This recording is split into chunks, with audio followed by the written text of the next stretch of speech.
The night Florence Evernight walked into the Hall of Silver Moons, she believed she was walking toward everything she had ever earned. She was wrong. What she was walking toward was the end of the woman she used to be, and the beginning of something the Northern Realm was not ready for. Stay with me until the last word of this story, because what happens in that hall tonight will shake an entire continent. Drop your city in the comments and hit that like button, because you are exactly the kind of person this story was made for. The gown had taken 11 nights to finish. Florence sat on the edge of the narrow cot in the room she shared with her sister Mira, pressing her thumbnail into her palm hard enough to leave a white crescent in the skin. The gown lay folded across the chair by the window, ivory wool salvaged from 3 different bolts of discarded fabric, stitched together by lamplight until her fingers had blistered and her eyes had burned. It was not beautiful in the way the court understood beauty. It had no imported lace, no seed pearls, no embroidered crest of a noble house, but it was hers, every seam of it. Mira was braiding Florence's hair, threading a thin ribbon of silver through the dark plaits with hands that trembled slightly from excitement rather than cold. She was 17, young enough to still believe that tonight would be everything Florence had promised it would be. "He's going to announce it in front of everyone," Mira said quietly. Not a question. A statement built from months of listening to Florence rehearse the certainty out loud. "Yes," Florence said. And then everything changes. Florence looked at her own reflection in the cracked mirror propped against the wall. The woman looking back at her had her mother's sharp cheekbones, her father's jaw. The jaw of a man who had worked stone quarries until the dust had filled his lungs and taken him before Florence turned 15. She had his stubbornness too, that specific grinding refusal to be reduced by circumstance. "Everything changes," she confirmed. She believed it. That was the last moment she was innocent. The Hall of Silver Moons occupied the entire eastern wing of Prince Rowan Crane's estate. In the decades since the Northern Realm had consolidated its noble territories under one crown, the hall had become the stage for every significant social ceremony the court produced: binding declarations, military commissions, bloodline confirmations. The Moon Ascension Gala was held once every 3 years, timed to the celestial alignment that the old tradition said sharpened alpha instincts to their keenest edge. Tonight the walls were hung with banners in silver and deep blue, and the chandeliers burned with 100 candles each, throwing gold light across marble floors polished to mirror brightness. Florence walked through the entrance with her chin level and her hands loose at her sides. The ivory gown moved quietly against the floor. She did not have a chaperone. She had never had one. She had arrived alone because she had always arrived alone, and she had survived everything that way. The hall was already dense with people. She registered them the way she registered most crowds, as a body of risk to be navigated rather than a community to be embraced. Noble daughters with their handlers, warriors in dress armor standing at their lord's shoulders, merchants who had bought their invitations trading glances with bloodline heirs who despised them for it. Florence moved through the outermost edge of the room, scanning. She was looking for Rowan. She found his position first. The elevated platform at the hall's northern end, where the royal table sat beneath the largest of the silver moon crests. He was standing with his back partially to the room, speaking to a man Florence recognized as Lord Aldrich Crane, his second cousin and political advisor. Rowan was tall, broad-shouldered in his formal coat, his dark hair swept back in the style the Northern Court preferred. From this distance, he looked exactly as he always looked to her, composed, commanding, inevitable. She had loved that composure once. She had read it as strength. She had been reading it wrong. He turned before she could approach, as if some instinct had registered her arrival. His eyes found her across the crowded room. She watched his expression move through something she could not entirely name: recognition, then a flicker of something tighter, something almost cornered, and then it resolved into the practiced neutrality of a man who had made a decision and was rehearsing its delivery. Florence's stomach dropped 2 inches. Not dramatically, not with a gasp or a stumble, just a quiet, animal flinch of knowing that something was wrong before the evidence had fully assembled itself. She crossed the room toward him anyway, because she had always crossed the room, because retreat was not something Florence Evernight had ever permitted herself. "Rowan." "Florence." He gestured briefly toward a servant passing with a tray. You made it. I said I would. I know. He was not looking at her directly anymore.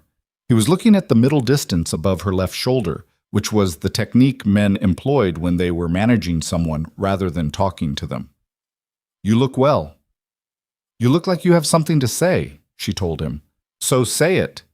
That pulled his attention back to her face. His jaw tightened slightly. This isn't the moment. You picked the moment, not me.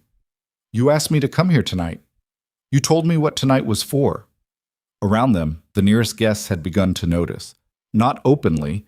The Northern Court was too practiced in its own etiquette for open gawking, but Florence could feel the attention shifting, the conversations dimming by a single degree in their vicinity as ears tilted toward them. Florence. His voice had dropped to something quieter, careful in the way a man is careful when he is managing a situation that has the potential to become embarrassing. We can discuss this privately after the ceremony. No, she said. We discuss it now. You told me you were going to announce our bond tonight, in front of the court, in front of your family. You made that commitment to me 8 months ago, and you repeated it 3 weeks ago. Something shifted in his posture. Not guilt exactly, something cooler than guilt. Something that looked, when Florence studied it clearly, like a man who had already moved past a decision and was now simply waiting for the other party to catch up. Things have changed, he said. The 3 words landed in Florence's chest like stones dropped into still water. She did not say anything. She held his gaze and made him continue. The political situation is not what it was 8 months ago, Rowan said. My family requires a different kind of alliance than I had anticipated. This is not personal, Florence. This is the reality of ruling. You understand governance. You understand how decisions have to be made. You're ending our bond, she said. Not a question, a confirmation she was giving him, because apparently he needed someone else to say it plainly. I am dissolving the informal understanding between us, he said, which was the diplomatic version of yes. It's the responsible course. Who is she? A pause. Just long enough to confirm what the pause confirmed. Evelyn Hartmore, he said, Lord Hartmore's eldest. Florence had seen Evelyn Hartmore twice, once at a spring gathering 3 years back, once at a council dinner. The Hartmore family controlled 3 of the northern mountain passes and a significant portion of the grain routes that fed the realm's interior cities through winter. Their alliance would triple Rowan's territorial influence and smooth his path to whatever appointment he was positioning himself for above the prince's seat. Evelyn Hartmore had golden hair and hands that had never worked anything harder than embroidery. Florence stood with her handmade gown and her quarryman's jaw and her 11 nights of lamplight blisters and understood, completely, in that single crystalline second, that she had never been the plan. She had been the placeholder, the warmth a man keeps against himself until something more strategic arrives. Florence, Rowan started. Don't, she said. Her voice was flat, not trembling, not breaking, just flat. The way ground goes flat when you strip everything growing from it. She was about to turn and walk away from him quietly. It was what she had decided in that half-second, to walk away without spectacle, without giving him or the watching court the satisfaction of witnessing her dissolve. When Rowan stepped back and raised his voice, she understood too late that he was not finished. Friends? Rowan said, loud enough to carry across the nearest quarter of the hall. The conversations in their vicinity stilled. If I could have your attention briefly. Florence did not move. The hall's ambient noise stepped down, heads turned, candles burned unchanged. I want to formally address something that some of you may have wondered about, Rowan continued, his voice carrying the steady cadence of a man making a routine administrative announcement. He was good at this, she thought. She had admired it once. The understanding between myself and Miss Florence Evernight is hereby dissolved. Miss Evernight has no claim on this household, nor any formal standing within Northern Court society. I wish her well. He paused. Then, almost as an afterthought, Lady Evelyn Hartmore has agreed to stand beside me as my future mate. Lord Hartmore's family has been gracious in their partnership. Applause from the Hartmore contingent, a ripple of sound moving through the room as hundreds of guests processed what they had just witnessed. Florence stood in the center of that sound and did not blink. This is what is never discussed when people talk about public betrayal. the way the body continues operating normally through it. Her lungs kept drawing air. Her heart kept its rhythm. Her hands hung at her sides without shaking. All the machinery of survival kept running because survival does not wait for the mind to catch up. But something happened in Florence Evernight in that moment that would take years to fully understand. The part of her that had still, against all evidence to the contrary, expected the world to operate according to merit. The part that had believed effort created safety and commitment created protection. That part went silent. Not dead. Silent. The way a fire goes quiet when it stops needing to prove it is burning. She looked at Rowan once more. He was not looking at her. He had already turned toward Evelyn Hartmore's family. Florence walked toward the door. She moved with her spine straight and her chin level, and her hands loose because those were the things she could control. And in the absence of everything else, control of the body is what keeps the mind from fracturing.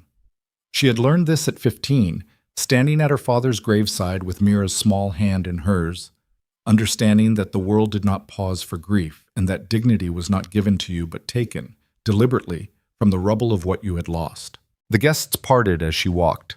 Some averted their eyes. Some watched openly. One woman, older with a Crane family crest on her brooch, made a small sound of satisfaction that Florence heard clearly and catalogued without reaction. She was 20 feet from the main doors when they opened from the outside. 3 men walked in. Odds. Florence registered them the way she registered most things under pressure. In sequence, practical detail first. They were dressed in Southern style, which meant their coats were cut differently from the Northern court fashion.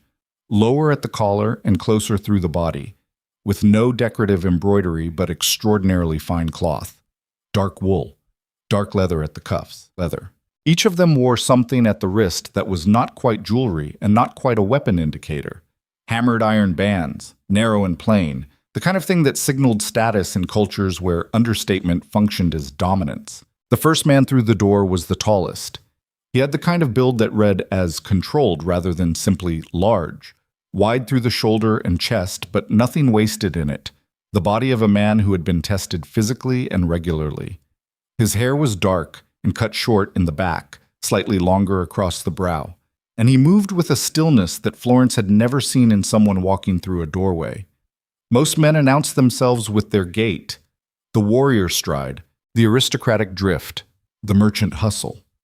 This man simply moved, with the complete economy of someone who did not need to perform arrival because his presence was self-evident.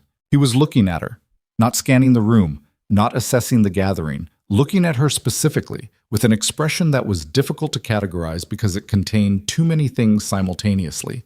Recognition, deliberation, something older and deeper than either of those words adequately described. The second man was slightly shorter, built with the same fundamental quality of compressed purpose, his features sharper and his expression more overtly unguarded, something that read in this context as conscious choice rather than carelessness, as if he had decided long ago that concealment was a lesser strategy than directness. He was studying Florence with open curiosity, the way someone studies a problem they find genuinely interesting. The third man was leaner, quicker in the eye, with the particular alertness of someone whose profession required anticipating danger before it materialized. He had an old scar along the left side of his jaw that disappeared into his collar. His gaze moved through the room in the fluid pattern of someone who mapped spaces for exits and threats simultaneously, but it kept returning to Florence with an expression she could not immediately place. Later, she would understand it as assessment, not the diminishing kind, the kind that happens when someone genuinely wants to know what a person is made of. She stopped walking. She was not afraid of them. Florence Evernight had navigated enough genuinely dangerous situations by age 23 that her body knew the difference between threat and something else. These men were not a threat to her. She did not know how she knew that so immediately, but the knowledge was absolute. The tall man stepped toward her. The other 2 fell into position flanking him, not performing deference but working in the coordinated rhythm of people who had spent years moving in proximity to each other. "Miss Evernight," the tall man said. His voice was low and direct, with the slightly flattened vowels of the Southern Empire. Not an accent that softened things, an accent that meant what it said. "You have me at a disadvantage," Florence said. She was proud of how steady that came out. You know my name. Kaelin Ashgrave, he said. And this is not a disadvantage. I knew your name before tonight. Behind Florence, she could feel the entire hall recalibrating. The name Ashgrave hit the northern court the way sudden cold hits exposed skin, immediately, and all at once. The Ashgrave family did not attend northern functions. Their empire operated according to its own protocols and required nothing from the northern realm in terms of social ceremony. The presence of any Ashgrave here was already significant. The presence of all three, and the fact that the oldest of them, the king of the Southern Empire, was standing 6 feet from a publicly rejected woman and introducing himself by his full name, was something the Northern Court would spend the next month reconstructing from fragments. The man to my right is my brother Cassian, Kaelin continued. The man to my left is my brother Lucian. Florence looked at each of them briefly. Cassian inclined his head with something that was not quite a bow and not quite a smile. Lucian kept his eyes on her with that unreadable assessment quality. I know who you are, Florence said. She was addressing Kaelin because he had been the one to speak, but she was aware of all three of them. What I don't know is why you're talking to me. Because someone should, Cassian said. His voice had a different quality than Kaelin's, lighter, but with an edge to the lightness, the way a blade can be slender without being any less capable of harm. Your brother speaks, Florence said to Kaelin. When he wants to, Kaelin said, which is most of the time. I mean, no disrespect, Cassian said, and he sounded almost amused, though not unkindly. What happened in this room tonight was an injustice. I'm not pretending otherwise. Florence looked at him. I don't need your sympathy. Good, Lucian said. It was the first word he had spoken. He had a voice that was rougher than either of his brothers, lower in the register, with a quality that suggested it was rarely used for anything decorative. We're not offering it. Then what are you offering? Florence said. The hall was very quiet. Florence was aware, at the edges of her consciousness, of Rowan's position somewhere behind and to her left. She did not turn to look at him. She kept her eyes on Kaelin, because Kaelin was clearly the organizing principle of this encounter, and she wanted to understand what it was before it progressed any further. A conversation, Kaelin said. Tonight, if you're willing. Somewhere that isn't this room. Why? Because what I want to say to you cannot be said quickly, and this room does not deserve to hear it. Florence studied him. She had a talent for reading intent that had been developed out of necessity, the necessity of a woman who had navigated poverty, a fatherless household, and the conditional generosity of the Northern Court's lower rungs without a patron, without a family name, without anything except her own judgment. She applied that judgment now. What she saw in Kaelin Ashgrave was not manipulation, not performance, not the particular flattery a powerful man deploys when he wants something and has calculated that attention is the most efficient delivery method. She saw a man who had made a decision and was presenting it directly. The simplicity of it was startling in the way that simple things are always startling when you have spent years navigating complexity. You crossed a continent to attend a northern gala, she said. I crossed a continent to find out if you were what I remembered, Kaelin said. The gala was incidental. Something moved in Florence's chest. Not sentiment, not susceptibility. A different thing. The specific internal shift that happens when information arrives that is too significant to absorb immediately and must instead be held at a slight distance until the mind has time to examine it properly. You remember me from somewhere, she said. Velrath, he said. 3 years ago. You were moving villagers out of the market quarter before the garrison got there. There were children in that group. You put yourself at the rear of the column. Florence stared at him. Velrath had been a terrible night. A territorial dispute between two local lords had spiraled into a militia confrontation in the middle of a crowded market town, and Florence had been there for the spring grain assessment, one of the administrative tasks she had taken on to supplement her household income. She had not thought about what she had done as courageous at the time. She had simply understood that someone needed to move the people who could not move themselves. And she had done it, and she had not been strategic about her own position in the process. She had never spoken about Velrath to anyone. You were there, she said. My men were there, Kaelin said. I was at the edge of it. I saw what you did. I did what needed doing. Yes, he said. That's exactly the point. The hall had gone, in the way of things that have reached a certain threshold of collective attention, almost completely silent. Whatever conversations were still technically occurring were occurring at volumes too low to carry. Every significant individual in that room was watching what was happening at the door, including Rowan Crane. Florence was not thinking about Rowan in this moment. She would not allow herself to think about Rowan. But she was aware of him the way you are aware of a fire that is no longer warming you, but has not yet gone cold. Present in the periphery, no longer central, but not yet irrelevant. "If I agree to this conversation," she said to Kaylin, "I want to be clear about something." "Say it," he said. "I am not looking for rescue," she told him. Her voice was level, and she meant every syllable. "I am not a story of a woman made better by the right man's attention. Whatever happened in that hall tonight is mine to carry. I don't need anyone to carry it for me." Kaylin held her gaze through this. He did not flinch from it. He did not offer the easy reassurance that would have immediately made her trust him less. "I know," he said. "I'm not here to rescue you. I'm here because I think you're worth knowing, and because the Northern Realm has failed to understand that completely." He paused. Then, "And because whatever Rowan Crane thinks he discarded tonight is going to become the thing he spends the rest of his life wishing he had kept. I want to make sure you're standing somewhere better when he realizes it." Silence. Behind Florence, she heard Rowan's voice say something. His tone clipped, the specific clipped quality of a man whose composure is beginning to require maintenance.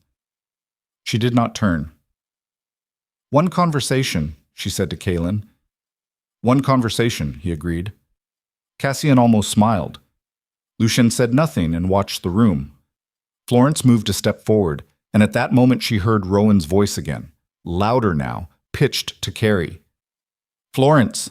She stopped. She did turn then, because her name in that voice had an involuntary effect on her that she resented but could not entirely override. 8 months of conditioning. The body was slower to catch up than the mind. Rowan was standing 10 feet away. He had crossed the hall while she was not watching, which meant he had moved deliberately and quickly. Which meant that something in what he was witnessing had overridden his composure in a way that the announcement itself, the formal dissolving of their bond in front of his entire court, had not. He looked at Kaylin Ashgrave and then back at Florence. And in that glance, Florence saw the thing she had wondered about for months and had never been able to verify. Rowan Crane was capable of wanting something passionately. He simply had not, until this moment, wanted it enough to override his strategic calculations. She had spent 8 months hoping to be wanted that way. She stood here now and felt, with some surprise, almost nothing. Not relief. Not vindication. Almost nothing. The way a wound that is finally seen clearly stops having to announce itself. "Don't do this," Rowan said. He was speaking only to her. His voice had lost its public carrying quality. This was something closer to private, which was ironic given that 300 people were watching. "Don't do what?" Florence said. "Talk to someone who introduced himself to me?" "You know what I mean.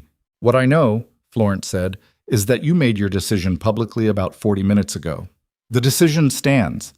You don't get to revise it because someone else expressed an interest." "Florence." Something shifted in his face. The composure cracked marginally, and what showed underneath it was something raw and poorly managed. Not love, she thought, not precisely, but the specific anguish of a man who has calculated wrong and is only now tabulating the real cost.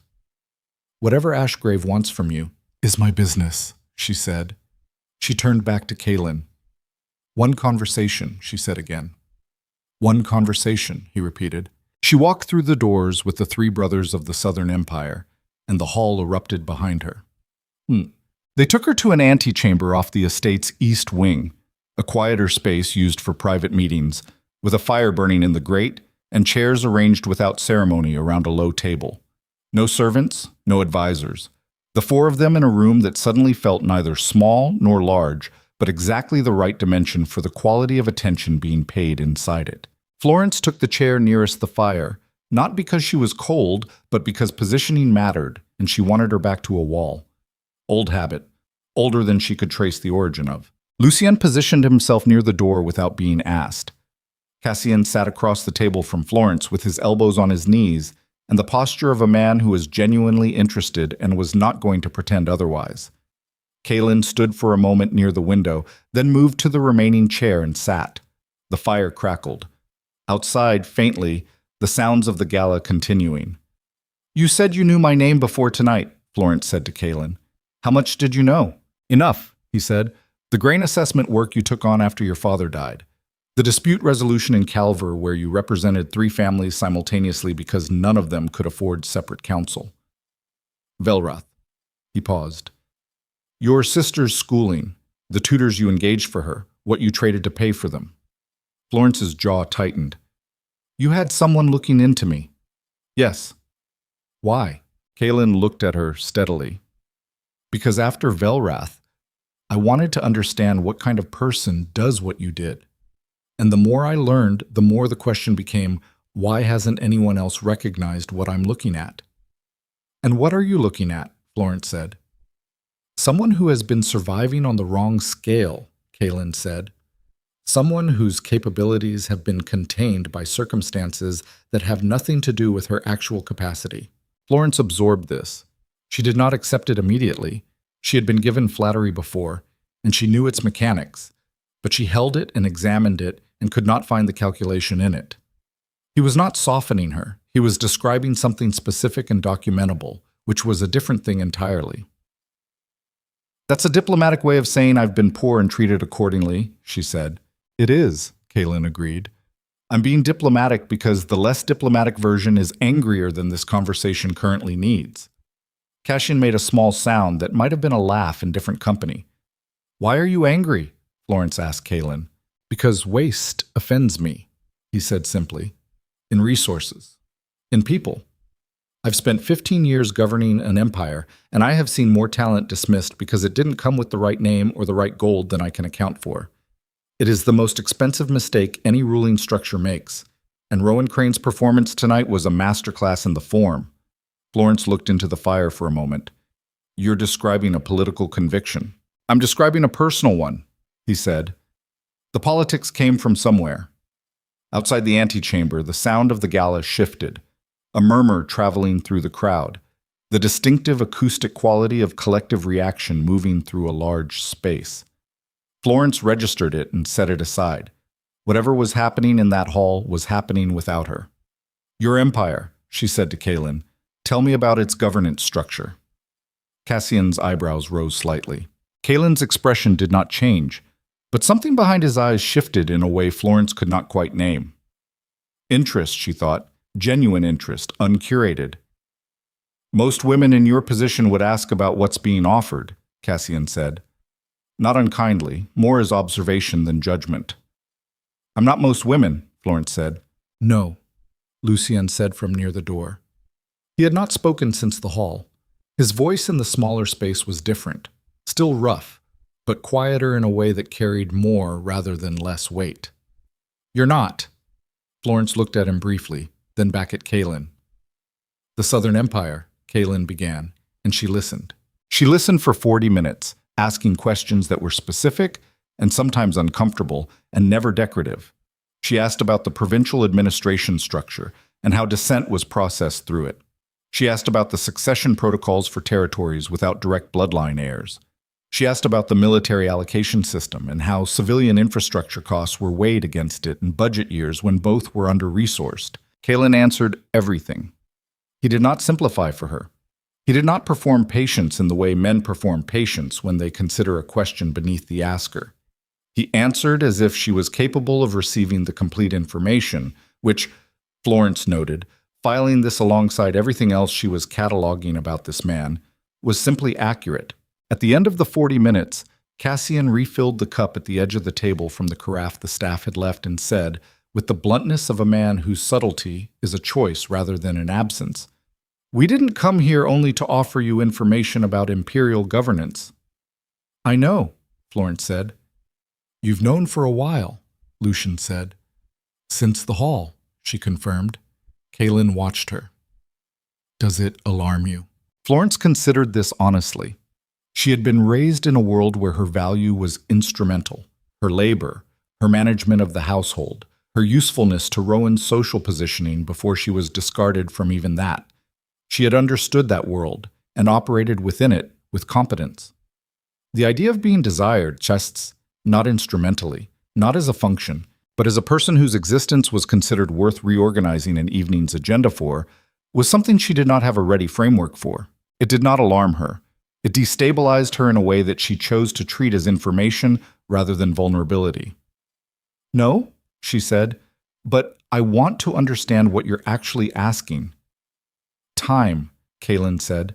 "That's all I'm asking for now. More conversations. The chance to know each other without the Northern Realm deciding what that means." "And your brothers," Florence said carefully. A pause. Cassian and Lucien exchanged a brief glance. Kaylin did not look at them. He kept his eyes on Florence. "That is a more complicated question," he said, "and I think it deserves more than a 40-minute answer." "Then give me a longer answer," Florence said. "When you're ready to hear it," he said. "Tonight is already more than one evening should carry." Florence looked at him for a long moment. Then she looked at Cassian, whose expression was direct and almost self-deprecating, as if he understood the absurdity of the situation and was declining to pretend otherwise. Then she looked at Lucien, whose expression was something she still could not entirely categorize, guarded in the way that men are guarded when they have too much to lose, and have already begun to understand that. This is what Florence Evernight understood, sitting in that antechamber with three of the most powerful men on the continent, while the hall outside processed the wreckage of what Rowan Crane had done. That power does not arrive with announcement. It does not dress itself in ceremony or explain its credentials. Real power is the capacity to continue, clearly and without performance, after the world has tried to reduce you. She had been developing that power for years. She had not known what to call it until tonight, when she saw it reflected back at her in the eyes of a man who had built an empire on exactly the same principle. The fire burned lower. Outside the antechamber, the sound of the gala changed again, and this time Florence heard it clearly enough to understand that it was not ordinary social fluctuation. It was something harder, something that had the specific acoustic quality of raised voices moving toward confrontation. Lucien was already at the door. He opened it, looked into the corridor, and turned back. His face had a quality she had not seen on it before, so not alarm exactly, but the concentrated attention of a man whose professional instincts have just received information. "We have a problem," he said. "What kind?" Kaylin said, rising. Lucien looked at Florence. "Crane invoked the right of contest," he said. The room went still. Florence stood slowly. "He can't," she said. "I have no formal standing in the Northern Court. The right requires—" "He's claiming the dissolution was premature," Lucien said, "that the bond wasn't fully severed before another alpha expressed interest. His lawyers are already making the argument." Cassian was on his feet. His easy expression had resolved into something colder and more focused. "He's going to force a contest. He's going to force every claimant to fight for her," Lucien said. His eyes were still on Florence. "In the hall, tonight." Florence looked at Kaylin. Kaylin was very still. He had the quality of stillness she was already learning that preceded decision rather than following it. The pause before motion, not after. "You don't have to do this," she said to him. "You owe me nothing. This isn't your fight." Kaylin looked at her. "No," he agreed, "but it's going to be." And outside the antechamber in the Hall of Silver Moons, the sound of clearing marble floor and moving furniture announced that the ancient ritual was already beginning. The sound coming through the antechamber door was not chaos. It was worse than chaos. It was organized, the deliberate rearrangement of a space being converted from one purpose to another, the scrape of heavy furniture across marble, the low, commanding voices of men who had been given authority to clear the floor. Florence had heard that sound before, in smaller versions. In the market towns where disputes escalated past the point of arbitration, and someone with enough standing decided the only remaining language was physical. She had always hated that sound. She stood in the center of the antechamber and listened to it, and understood, with the specific clarity that arrives when options have been reduced to one, that the next several hours were going to require everything she had. Lucien had his hand flat against the doorframe, reading the sounds the way a tracker reads disturbed ground. 3, maybe 4 minutes before they formalized the circle, he said. "Crane's people are efficient." "Of course they are," Cassian said. "He planned this."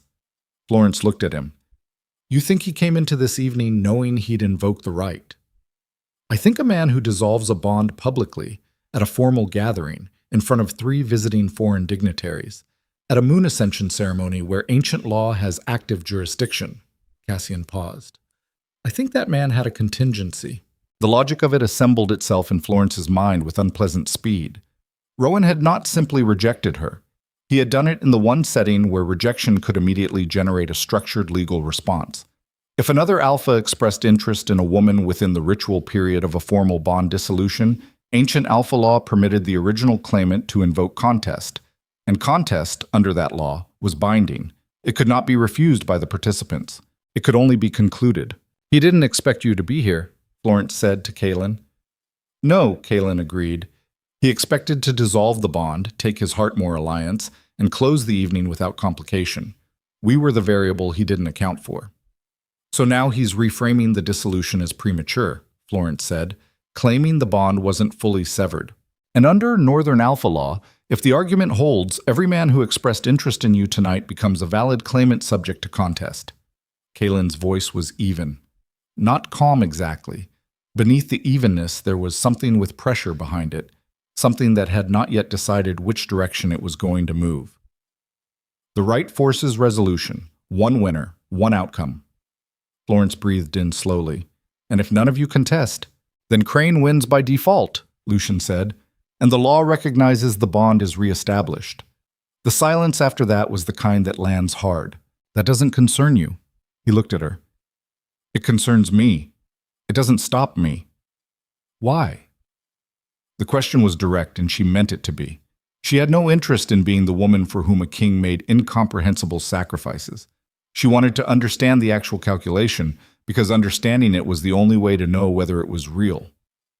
Kaelin was quiet for a moment. Not the quiet of a man choosing evasion, but the quiet of a man choosing precision. Because there are things a man does, he said finally, because they are correct, not because they are advantageous, not because they are without cost. Because the alternative, standing in a corridor while a woman who has already survived more than this room knows walks back into a rigged contest alone, is something I am not capable of. Florence held his gaze. She was measuring him. She had been measuring him since the hall, running every word and every silence through the same assessment, looking for the gap between what he said and what he meant. She had not found one yet. If you fight, she said, I need you to understand something. Tell me, I am not a prize at the end of this. I am not the reward for the strongest man. Whatever happens in that hall is a legal farce, and I refuse to treat it as the moment my life gets decided. Her voice was steady, but there was heat beneath it now, the first real heat she had allowed herself since the announcement. Whatever you win tonight, if you win anything, you win the right to continue this conversation. Nothing more. Cassian made a sound that was definitely a laugh this time, brief and genuine. She's going to be trouble, he said to Kaelin, in the tone of a man who considers trouble an attractive quality. Yes, Kaelin said. He was still looking at Florence. I know. Something moved in the space between them. Not sentiment, not yet, not with enough history to support sentiment, but something that had the density of a real thing, the recognition of two people who speak the same underlying language and are only now discovering it. 3 of you, Florence said. In a contest with how many claimants? Crane's invocation names every man who expressed formal or visible interest in you tonight, Lucian said. That's the 3 of us. And whatever Crane's own standing is under his premature dissolution argument. So 4, minimum. Rowan fights too. He has to. The right requires the original claimant to participate or forfeit all claims permanently. Florence thought about that. Rowan Crane was not a weak man physically. He was trained, competitive, proud in the way that men who have never truly lost anything are proud, with a brittleness under the surface that only showed when something actually threatened to breach it. He would fight tonight with everything he had, because the alternative was a public loss that would follow him for the rest of his political life.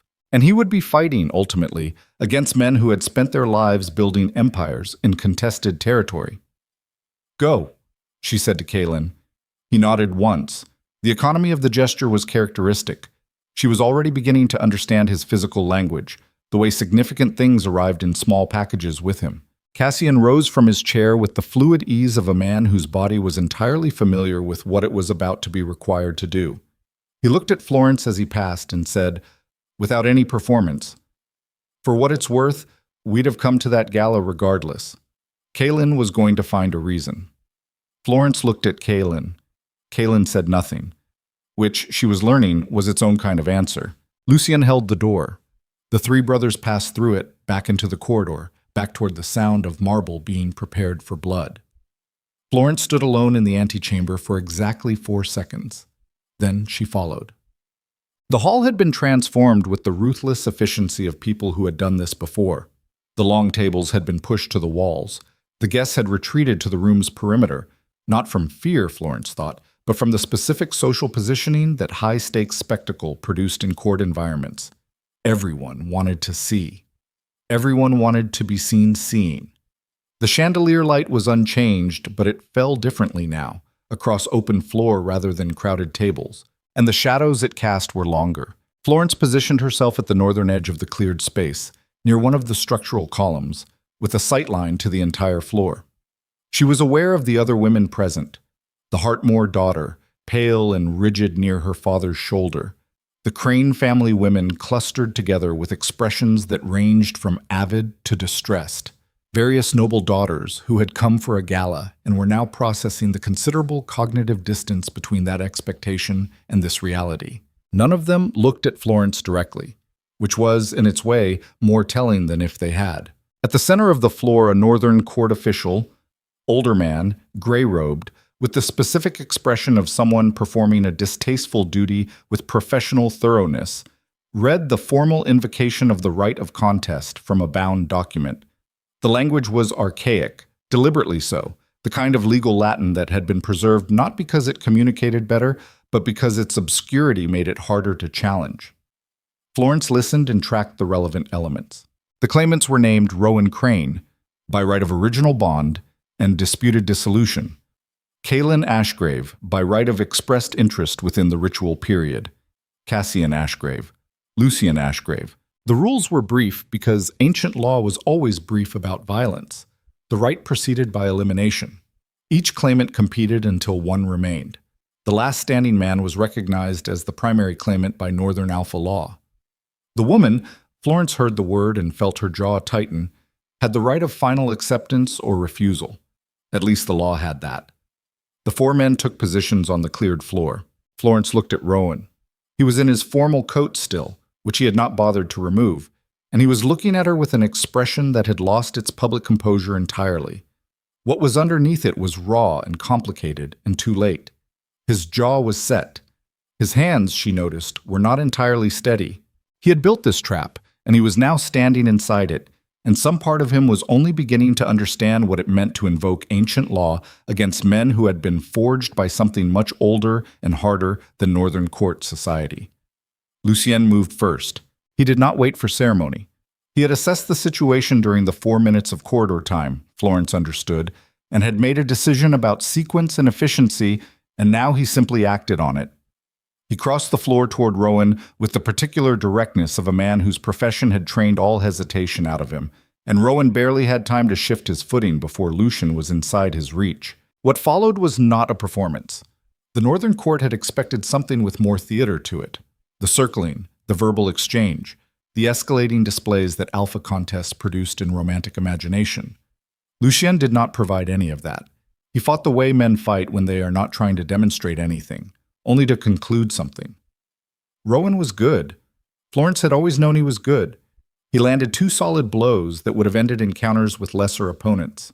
Lucien absorbed them with the specific physical patience of a man who has been hit significantly harder by significantly more dangerous people and has learned to treat impact as information rather than injury. It was over in less than 2 minutes. Rowan was on the floor with one knee down and Lucien's forearm across the back of his neck, the classic position of submission that alpha law recognized as conclusive. He could not rise without Lucien permitting it. The hall was completely silent. "Yield," Lucien said. His voice was utterly flat. Rowan's hands pressed against the marble floor. His breathing was ragged. His face, turned to the side, had an expression Florence had never seen on it.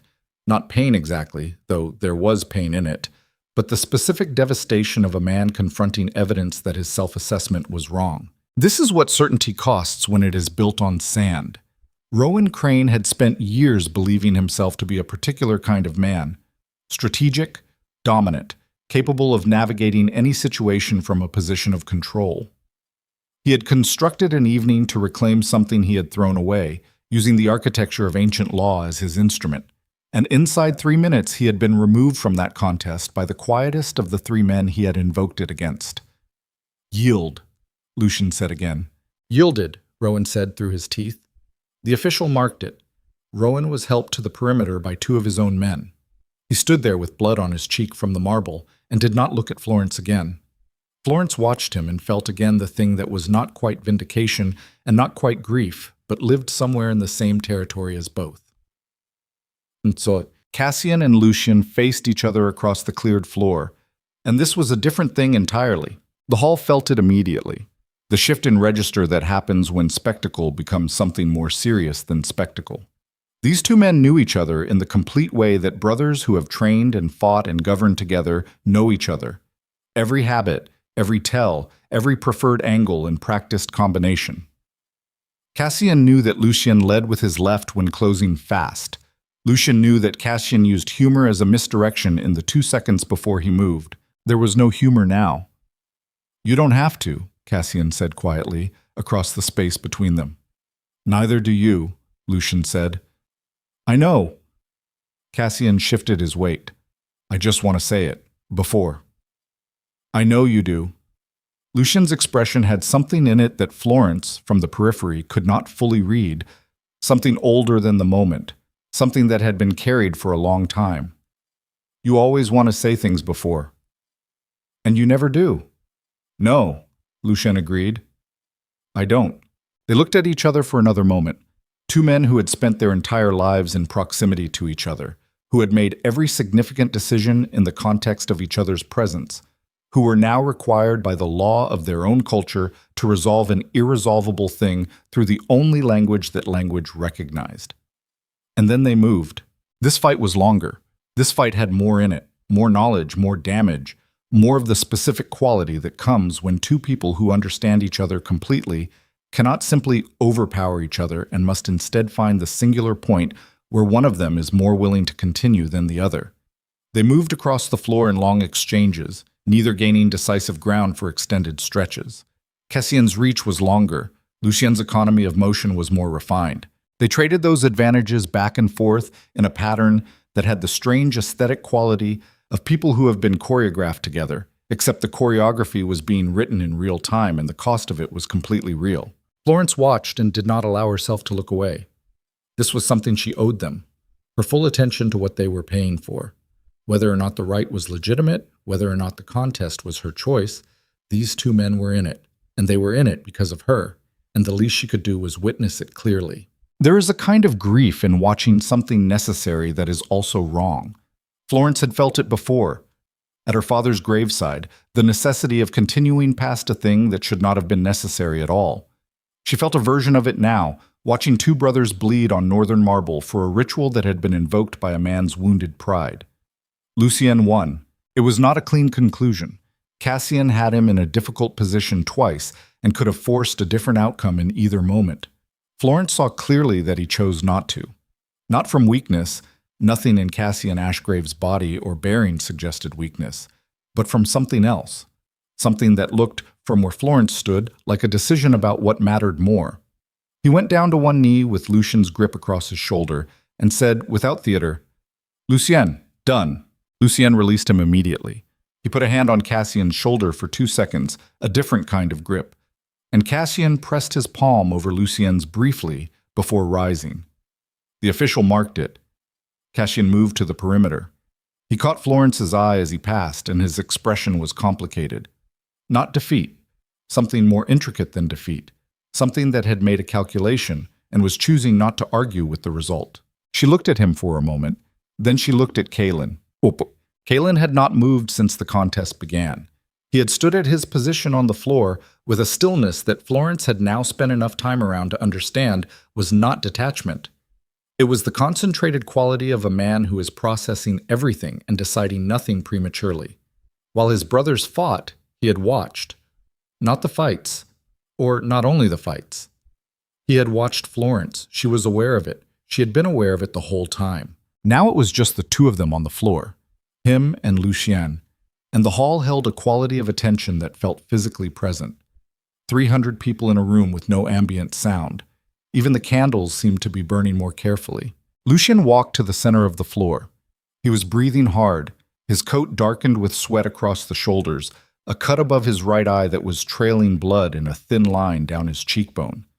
He had fought 2 men already in the space of 30 minutes, and he was still standing with the posture of someone who had not yet spent everything he had. Kaelin walked toward him, and they stopped 4 feet apart. "You don't have to do this either," Lucien said. The words from the previous conversation. An echo, but not an accidental one. "You used that line already," Kaelin said. "I meant it both times." "So did I, when I chose not to say it." Kaelin looked at his brother. "Lucien." "I know," Lucien said. "Do you?" A pause. "I know what this is," Lucien said. "I knew it in the antechamber. I knew it before the antechamber." He exhaled once, slowly, through his nose. "I fought because the law required it, not because I thought I'd change the outcome." Something moved in Kaelin's face. "Then let's end this correctly." This is what the hall watched and could not entirely account for. 2 men who were not strangers, were not enemies, were not performing anything for the audience around them, standing in the middle of a northern ballroom floor and having a conversation in the cadence of people who had spent 30 years learning each other's language at a depth that most people never reach with anyone. Power has a grammar. Most people only see its syntax, like the dominance, the command, the visible exercise of authority. They do not see the underlying structure, the relationships that make authority possible, the trust that makes coordination function, the accumulated history that means one word carries the weight of 100 previous conversations. Kaelin Ashgrave had built an empire on that grammar. Lucien was part of the grammar. This moment, in the middle of a hall that thought it was watching a contest, was actually something older and more significant. The renegotiation of a shared understanding between 2 people who had made each other what they were. They fought. It was not long. That was the surprising thing to the hall, and Florence felt it too. The expectation of duration, given what had preceded it, that was not met. Kaelin moved with the same economy as Lucien, but with something additional, something that was not more force, but more inevitability. The quality of a man who has decided an outcome and is simply in the process of implementing the decision. Lucien had said he knew. He had meant it. When Kaelin had him in the terminal position, one forearm across his chest, one hand at his collar, the leverage complete and the conclusion obvious, Lucien looked up at him and said quietly enough that only the 2 of them in the absolute silence of the hall could carry it. "She's worth it, in case you're still asking yourself." Kaelin looked at him for a moment. "Yield," he said. His voice did not waver. "Yielded," Lucien said. The official spoke the formal conclusion. Kaelin Ashgrave, king of the Southern Empire, was recognized under Northern Alpha Law as the primary claimant. The hall erupted. Not in applause exactly, in the particular release of 300 people letting out the breath they had been collectively holding. Voices, movement, the clamor of a social situation that had exceeded every expectation and now needed to be processed aloud. Florence walked onto the floor. She did not wait to be summoned. She did not wait for the official to call her forward. She walked to the center of the cleared space where Kaelin was still standing, breathing hard for the first time tonight, a darkening bruise along his left jaw and blood on his knuckles from the exchange with Lucien, and she stood in front of him and looked at him directly. This is what she saw. A man who had made a unilateral decision to enter a rigged contest in a foreign court, under laws that were not his own, on behalf of a woman he had met formally 40 minutes ago. A man who had won that contest and was now standing in front of the woman it had been fought over with an expression that contained, in roughly equal measures, the authority of someone who knew what he was doing and the particular rawness of someone who was not entirely certain what comes next. That rawness was the thing she believed. Polished men were easy to read and impossible to trust. The rawness told her something. The official cleared his throat. "Miss Evernight, under the right of contest, you retain the right of final acceptance or refusal. Do you?" "I know what I retain," Florence said, without looking away from Kaelin. She turned to the official. "I need to ask your king a question first." A murmur through the crowd. The official blinked. "The right doesn't provide for..." I'm not asking the right, Florence said. I'm asking the man. Step back. He stepped back. Florence turned back to Kaylin. She heard at the edge of the hall Rowan Crane's voice say something that one of his advisors quickly and firmly shut down. She heard Cassian's low laugh from the perimeter. She paid attention to none of it. You told me in the antechamber that you had someone looking into me, she said to Kaylin. Her voice carried. She was not trying to make it private. You said you knew about Velrath, about Calver, about my sister. Yes, he said. What else did you know? His jaw tightened slightly. Not from evasion, from precision. He was choosing which truth to lead with. I knew your mother died of a fever 4 years after your father, he said. I knew you raised your sister on commission work and what you could grow in a garden the size of this platform. I knew you had 3 separate opportunities to take positions in households that would have given you comfort and stability, and that you declined all 3 because the positions required you to leave Mira alone. He paused. I knew the first time you tried to access the Northern Court's legal library to research the dispute resolution in Calver, they turned you away because you didn't have membership credentials. I knew you went back 4 days in a row with different arguments until they let you in. The hall was silent again. Florence held his gaze. Her hands were loose at her sides. Her face was not performing composure. Composure was simply what she had, because it was what she had built. Why does any of that matter to you? She said. Because it tells me who you are when no one is paying attention, Kaylin said. And who you are when no one is paying attention is the only version of a person that counts. The fire in Florence Evernight that had gone silent in the hall, the part that had been stripped of its illusions and had chosen silence over performance, moved, not extinguished. She had known it was not extinguished, but it moved, and she felt it move, and she understood that moving was more dangerous than stillness, because moving was the beginning of something. She opened her mouth to speak, and the estate doors at the far end of the hall opened with a force that brought cold air in from the outside and sent the nearest candles sideways in their sockets. And a man she did not recognize walked in wearing the riding clothes of a long journey, face pale with urgency, and went directly to Kaylin's right-hand advisor on the perimeter and put something in his hand. The advisor read it. He crossed the floor without ceremony or apology for the intrusion. He reached Kaylin and held out the document and said, in a voice pitched for Kaylin's ears only, but landing in the silence of the room for everyone, Your Majesty, it's the eastern border. Kaylin took the document, read it in 4 seconds. His face did not change expression, which was itself an expression. Florence watched him. What is it? She said quietly. Kaylin looked at her. In his eyes, behind the steadiness, something had shifted. The specific quality of a man who has been moving toward one thing and has just been forcibly redirected by something he cannot ignore. The Eastern Territories, he said. 3 of my provincial lords have declared a joint secession. They're citing my absence from the empire and suggesting my capacity to rule is... He paused, and the pause was controlled, but only just, compromised. Florence understood immediately. Not simply a political crisis, a challenge aimed specifically at tonight. Someone had known the Ashgrave brothers would be here. Someone had timed this. Rowan, she said, without turning to look at Rowan. A statement, not an accusation. Not directly, Kaylin said, but someone who benefits from the Southern Empire's internal instability and who had advanced knowledge of my presence here tonight. He folded the document carefully. I have to leave. The hall absorbed this. Florence absorbed it differently from the hall. Then leave, she said. Something flickered in his face. Florence, I'm not asking you to stay, she said. She meant it. You have an empire. Go take care of it. He looked at her with an expression that had too many things in it to be named quickly, and in the middle of all those things was something that had the specific density of a man who is about to walk away from something important and knows, with complete clarity, that walking away is the right decision and the most difficult one simultaneously. This conversation is not finished, he said. I know, she said.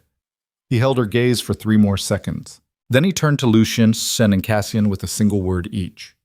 Ready. And they answered without hesitation, and the 3 Ashgrave brothers moved toward the estate doors with the coordinated efficiency of men who had left situations quickly before and knew exactly how to do it. At the doors, Kaylin stopped. He turned back to Florence, across the full length of the hall, past 300 people who were entirely silent, and said in a voice that carried without effort to every corner of the room, "I will come back."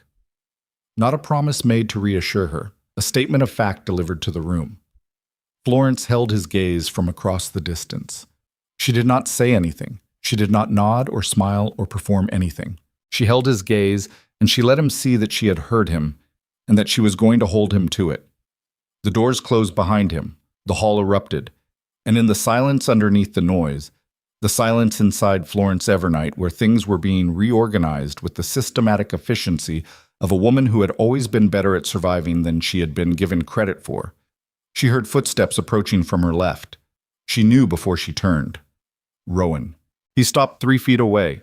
His face was a ruin of the composure he had arrived with.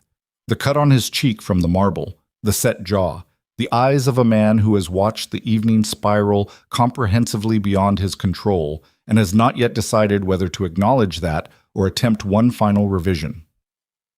"He'll forget you," Rowan said. His voice was low. "When he gets back to his empire and his border crisis and his 3 provincial lords, he'll forget this entire evening." Florence looked at him. "No," she said. "He won't." Rowan's jaw tightened. "You don't know him." "I know the difference," Florence said, "between a man who looks at me and sees a liability he keeps anyway, and a man who looks at me and sees a reason." She held his gaze. "You spent 8 months being the first. He spent 40 minutes being the second. You do the math." She walked away from him through the hall, through the clustered guests who parted before her the way water parts before something moving with direction and purpose, and out through the main doors into the cold night air.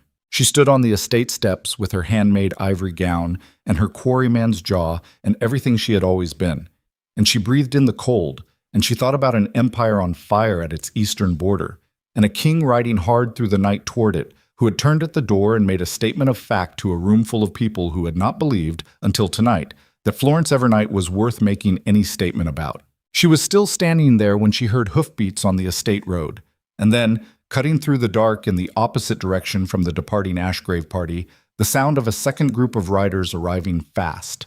Too fast for this hour. Too many of them for a social call. Florence turned. The riders bore the crest of Lord Aldrich Crane's household, Rowan's cousin, his political advisor, the man who had been at his shoulder all evening. And behind them, in a carriage moving at a pace that suggested urgency or threat, a crest Florence recognized from the border regions. The Hartmore family crest, but not Evelyn's branch of the Hartmore family. The northern branch, the one that controlled the mountain passes, the one that, in the 3 years Florence had spent doing legal research for border communities, she had understood was engaged in a trade dispute with the Southern Empire that had been escalating quietly toward something that was not quiet at all. She looked at the Hartmore carriage and understood, with the cold and specific clarity of someone whose pattern recognition had been built by necessity, that Rowan's contest had not been the trap. It had been the distraction. The Hartmore carriage stopped 20 feet from the estate steps. Florence did not move. She had learned, through years of navigating situations where moving too quickly cost more than standing still, that the first few seconds of any confrontation belonged to whoever could remain the most stationary. Motion announced anxiety.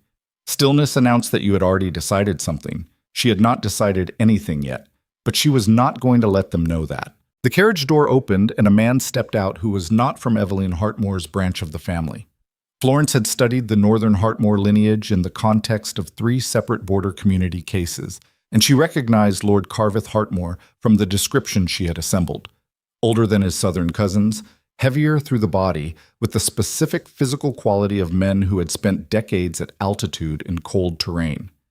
He wore traveling clothes, not formal dress, which meant he had not come from the gala. He had come from somewhere else entirely, and he had timed his arrival with a precision that was not accidental. He looked at Florence on the steps, and then looked past her toward the estate doors, and the look had the quality of a man confirming a position rather than identifying a person. Lord Aldrich Crane dismounted from his horse behind the carriage. He was Rowan's cousin, his political architect, the man who had been at Rowan's shoulder through every significant decision of the past 3 years. Florence had always read him as the sharper intelligence behind Rowan's instincts, more patient, more structural in his thinking, less susceptible to the kind of emotional calculation that had driven Rowan's decisions tonight. She was revising that assessment in real time. "Miss Evernight," Aldrich said. His voice was courteous in the way that precision instruments are courteous, are designed for a specific function, not for warmth. "You should come inside." "I was just leaving," Florence said. "I think you'll want to hear this first." She looked at him steadily. "That depends entirely on what it is."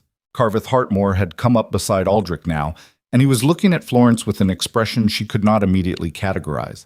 Not hostility. Something more complicated than hostility. The expression of a man who has made several consecutive large calculations and is now at the point where the calculations have to be communicated to a party who was not consulted in their construction. "The riders who left with Ashgrave," Carveth said. "Where were they headed?" Florence kept her face neutral. "I don't know the King of the Southern Empire's travel itinerary." "East," Carveth said. It was not a question. They went east because someone sent him a message about eastern border instability. He paused. That message was accurate. The provincial lords are in motion, but the reason they're in motion has nothing to do with Ashgrave's absence from the Empire and everything to do with what those lords were promised if they created a sufficient distraction tonight. The cold air was very still. Florence listened to the hoofbeats of the Ashgrave party fading into the distance beyond the estate walls and felt the shape of what Carveth was describing assemble itself in her mind with a clarity that was almost physical. "What were they promised?" she said. Carveth looked at Aldrich. Aldrich looked at the ground briefly, and in that half-second, Florence saw something she had not expected from him. Something that looked, if she was reading it correctly, like the specific discomfort of a man who had built a mechanism and is only now confronting what the mechanism does when it runs. "The Northern Mountain Passes," Carveth said, "under a joint administration agreement. Northern Realm access to southern trade routes, structured as a humanitarian initiative, in exchange for coordinated pressure on 3 provincial lords who have been dissatisfied with Ashgrave's centralization policies for the past 2 years. He paused again. "It was Aldrich's architecture. I provided the family name." Florence looked at Aldrich. Aldrich met her eyes. "It was a political strategy," he said. "The Ashgrave Empire's eastern instability serves Northern Realm interests. That calculation is not wrong." "The calculation," Florence said, "sent a man riding into a crisis that your office manufactured. Tonight, while he was here. While your cousin was invoking ancient law to keep him occupied long enough for your messengers to reach the Eastern Lords." She let that sit for a moment in the cold air between them. "Rowan's contest wasn't impulsive." "No," Aldrich said. "It was a holding mechanism." "Yes." Florence turned away from both of them and looked out toward the estate road. The dark was complete beyond the torch perimeter. Kalen and his brothers were already gone, riding hard into a crisis that had been built specifically to draw them away from this location, away from whatever had been set in motion here tonight while the hall was occupied with a contest that was never actually about her. This is what makes sophisticated betrayal different from simple cruelty. It does not announce itself. It arrives dressed as something else, a romantic drama, a legal ritual, an evening of social consequence. It occupies all available attention with the visible event while the real machinery operates in the spaces no one is watching. Florence had studied enough legal disputes to recognize this structure. She had seen it in smaller form, applied to land rights and inheritance claims, and the administrative capture of water resources in drought years. She had never seen it applied at this scale before, with an empire's stability as the operating leverage and a man's genuine feelings deployed as the distraction mechanism. The cruelty of it was not in its sophistication. The cruelty was in what it had used. "Why are you telling me this?" she said without turning around. A pause behind her. "Because the part of this plan I agreed to," Carveth said carefully, "did not include what comes next. And now that I understand what comes next, I find that I object to it." Florence turned. "What comes next?" she said. Carveth looked at Aldrich again, and this time Aldrich did not look at the ground. He met Florence's eyes with the specific steadiness of a man who has made peace with a decision he knows is wrong and has chosen to own it rather than flinch from it. "You," Aldrich said, "are the variable that was not anticipated. Ashgrave's interest in you is not political. It's not strategic, which makes it significantly more dangerous than either of those things would be, because it cannot be managed through conventional pressure." "So," Florence said, So the secondary objective of this evening, once the Eastern Crisis was set in motion, was to ensure that your connection to Ashgrave was severed before it could develop into anything that complicated the Northern Realm's position. Florence stood very still. "How?" she said. The word was flat. "Your sister," Aldrich said. The world did not tilt. Florence's body did not react with the dramatic physical collapse that the moment deserved. What happened instead was a compression, every available resource drawn inward, toward the center, toward the specific cold point where decision was made when everything external had been stripped away. "Where's Mira?" she said. "Safe," Carveth said very quickly, and with an emphasis that was clearly meant to communicate genuine urgency. "She's safe. She's in the estate. She arrived with your household an hour ago on a pretense. Aldrich's men sent a message claiming you needed her here. But the secondary objective?" He stopped. Then, "I told you I object to it." Florence looked at Aldrich. "What is the secondary objective?" Aldrich held her gaze. "Mira's schooling is funded through a Northern Court administrative grant, one I arranged personally 18 months ago.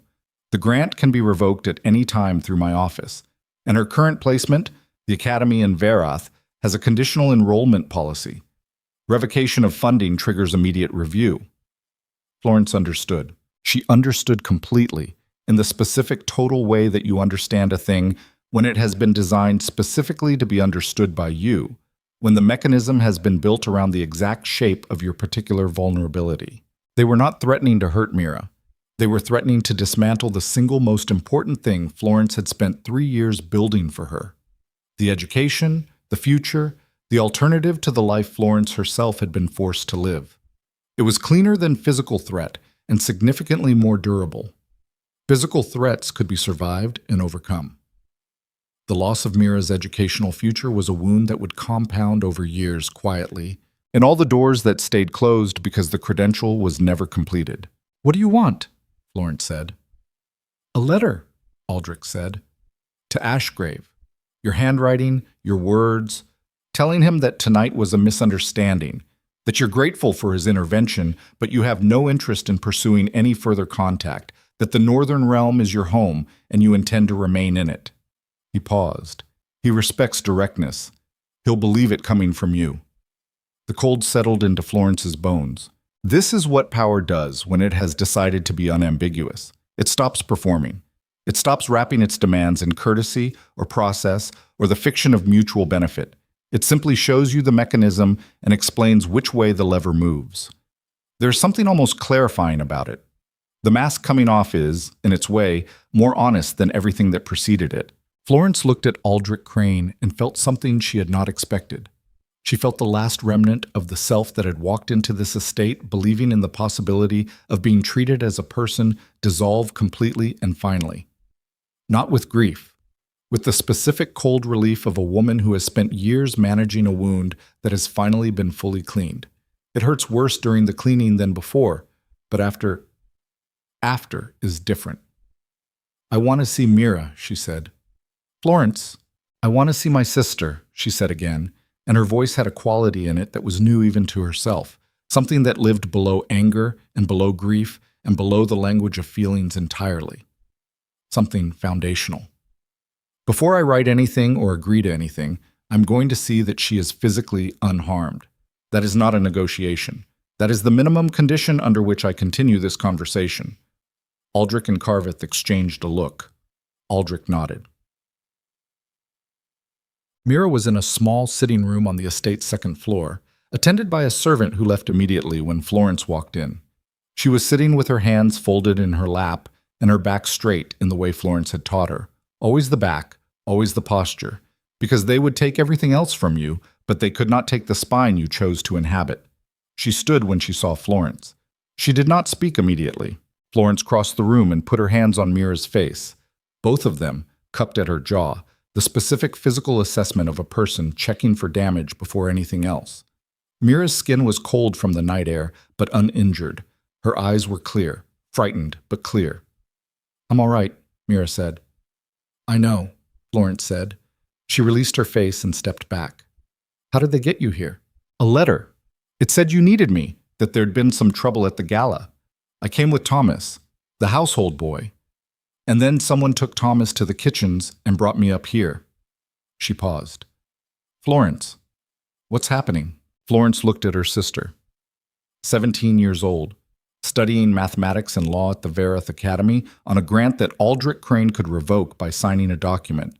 2 years from completing a credential that would give her access to a professional future that Florence had bargained and scrimped and endured to secure for her. This is what it costs to love someone when you are poor. Not the love itself.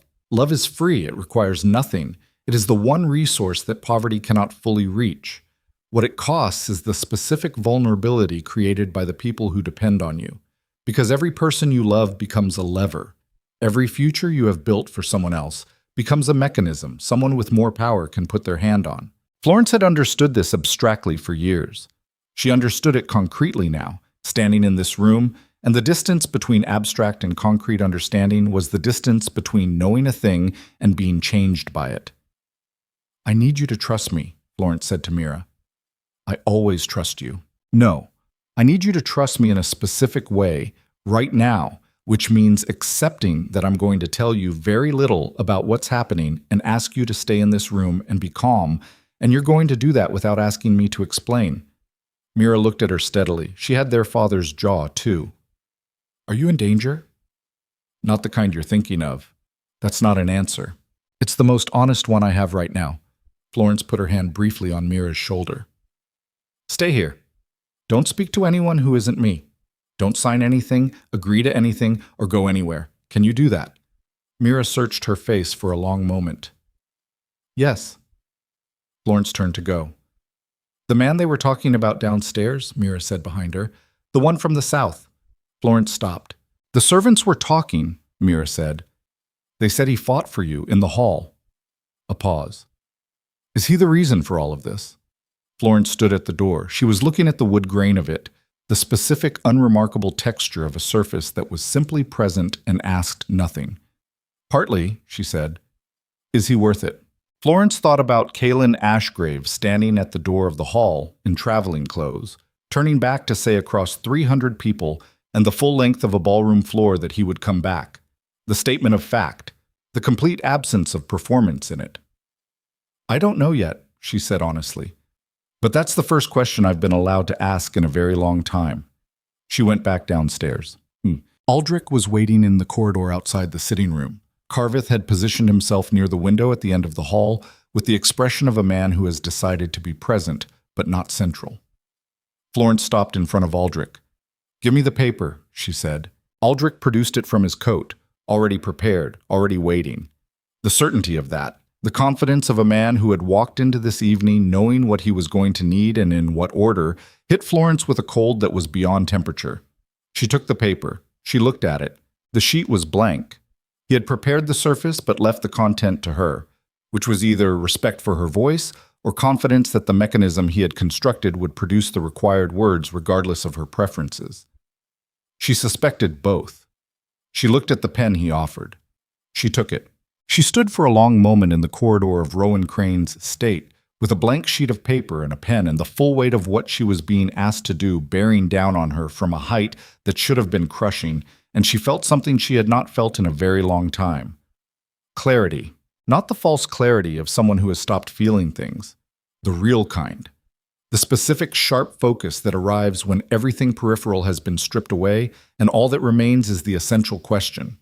The question, in this moment, was not what she should write. The question was what she was. She had spent 23 years being managed, being contained by circumstance, and then by Rowan, and then by every system that looked at what she was and decided it was useful for one specific function and should stay within that function. She had survived that management. She had worked within it, around it, had built what she could in the margins of it. She had been, if she was completely honest with herself, more patient with it than it deserved. She wrote. Aldrich watched her.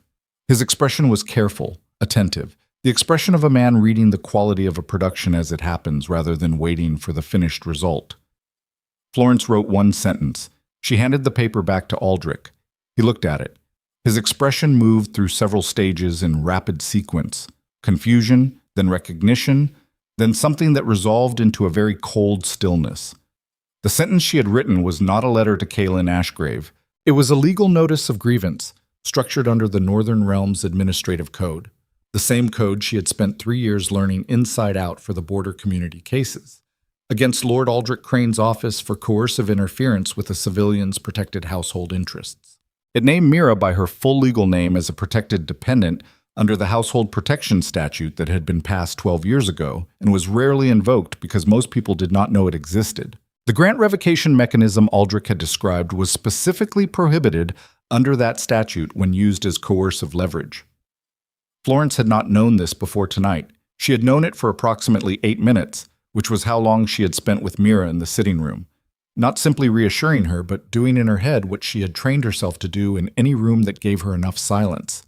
Review the applicable legal framework. If you revoke that grant, Florence said, under coercive circumstances that I have now documented in your handwriting, given that you handed me a prepared blank document, she paused. Every action taken against my sister's educational placement is reviewable by the Northern Administrative Court, and I will be the one filing the review. In my own name, without counsel, because I don't need any.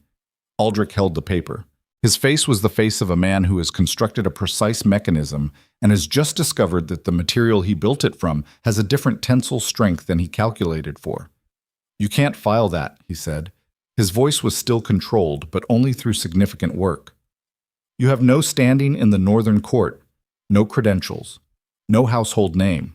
I have my name, Florence said, and I have the statute, and I have a document in your handwriting that you prepared for coercive use, which constitutes evidence of intent under Section 14 of the Administrative Code. She held his gaze. Try me. Carveth Hartmore, from his position at the window, made a sound. Florence looked at him briefly. He was not laughing. He was looking at her with an expression that was, improbably, something close to respect. The specific respect a man develops for an opponent who has done something he did not see coming. Aldrich set the paper down on the side table with the careful deliberateness of a man choosing not to crumple it. He looked at Florence for a long moment. You're going to make enemies, he said. I already have enemies, Florence said. I've just been too polite about it. She took the paper back, folded it, put it in the front of her gown, against her skin, where it was not accessible to anyone who did not want to physically take it from her. Mira stays enrolled, she said. The grant stays intact, in exchange for which I don't file that notice. Tonight, she emphasized the last word. Tonight. The agreement holds as long as her placement is uninterrupted. The moment anyone from your office contacts the Verath Academy, I file within 24 hours. Aldrich was quiet for a long moment. An Ashgrave, he said finally. Florence looked at him. What about him, she said. Your connection to him, what we discussed. We didn't discuss it, Florence said. You described a desired outcome. I have not agreed to anything. She paused. And I won't. What I do or don't do in relation to the King of the Southern Empire is not covered by any statute you can invoke and is therefore not available for this negotiation. Carveth Hartmore made the sound again. Florence was increasingly certain it was some form of suppressed approval. Aldrich looked at her for another moment. Then he said, quietly and without inflection, You're not what Rowan told us you were. No, Florence said. I'm not. She walked past him toward the stairs. She needed to get Mira out of this estate tonight. She needed to get both of them somewhere that was not under Crane family jurisdiction before Aldrich had time to find the angle in this that she hadn't anticipated, because there would be one. There was always one. She had bought time, not safety, and she was not confused about the difference. She was halfway down the stairs when she heard Aldrich's voice from above, directed at Carveth, not at her, said in the low tone of a man who has reached the end of a calculation and arrived at an outcome he did not plan for. She's going to go to him, Aldrich said. Yes, Carveth said. When Ashgrave comes back, she'll be ready, Carveth said. She's already ready. That's what you didn't account for. Florence did not slow her pace. She did not look back. She reached the ground floor and turned toward the kitchens where Mira's escort had been taken.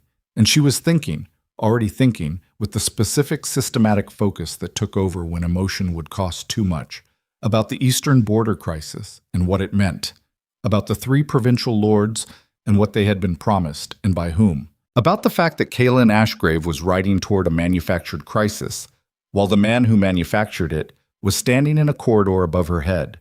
He needed to know, not because she owed him anything, because the information was his by right, and withholding it from him because it was complicated or because her own situation was precarious would be a choice that put her personal survival above another person's legitimate need to know that his empire's eastern instability had a northern architect.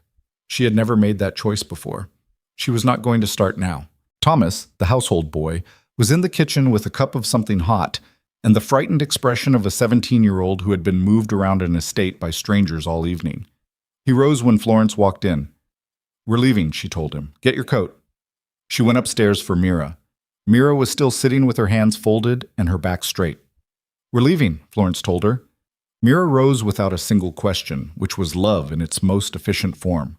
They were at the estate's side door, the servants' exit, not the main entrance, because the main entrance still had Crane family staff at it, and Florence had no intention of having that conversation again. When Mira caught Florence's arm. "Where are we going?" Mira said. Florence pushed open the door. The cold night air came in. "East," she said. Mira stared at her.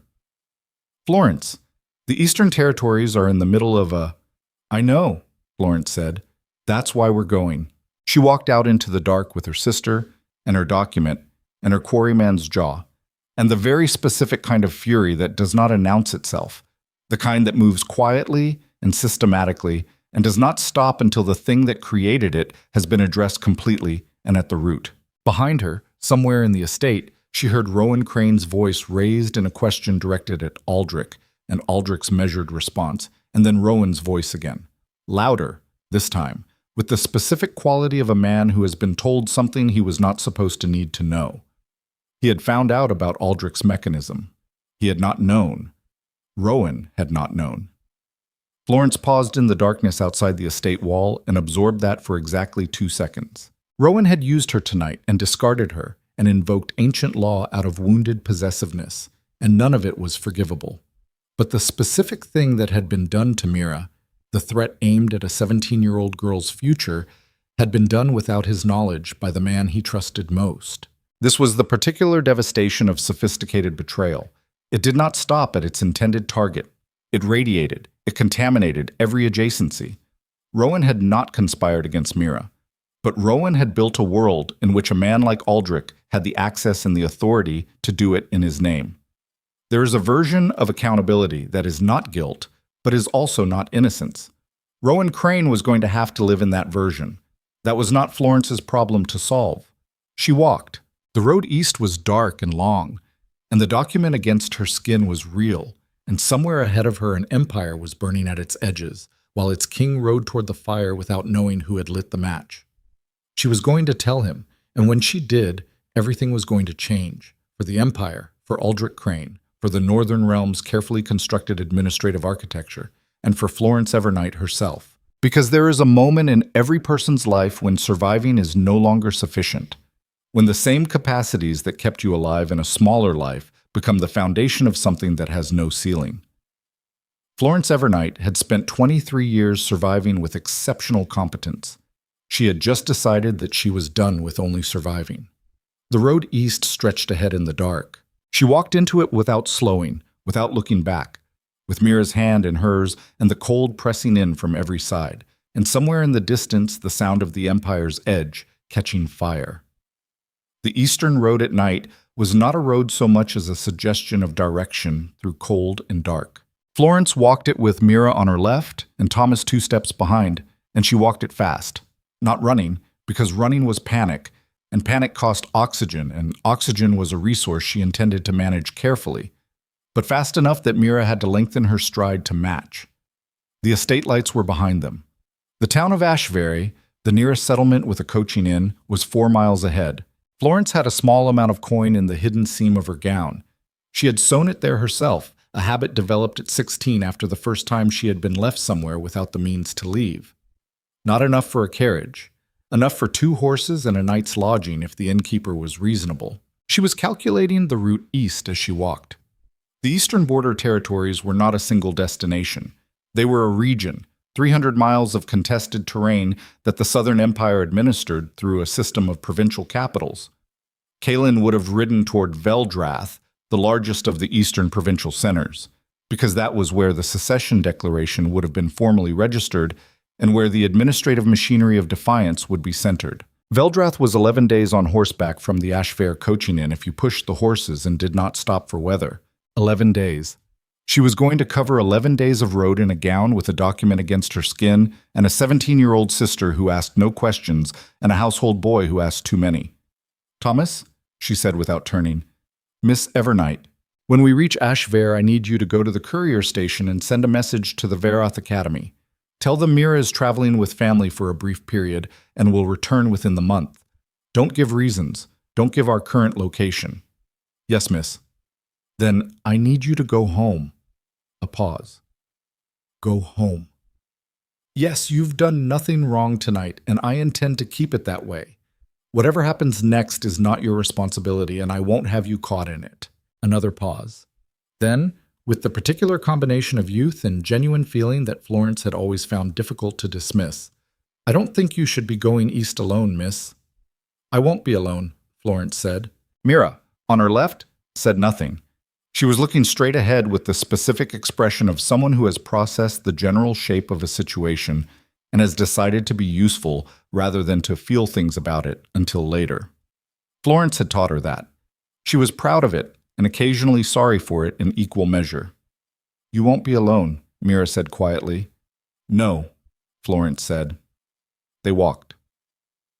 But the horses from the Ashfair Inn were not good horses.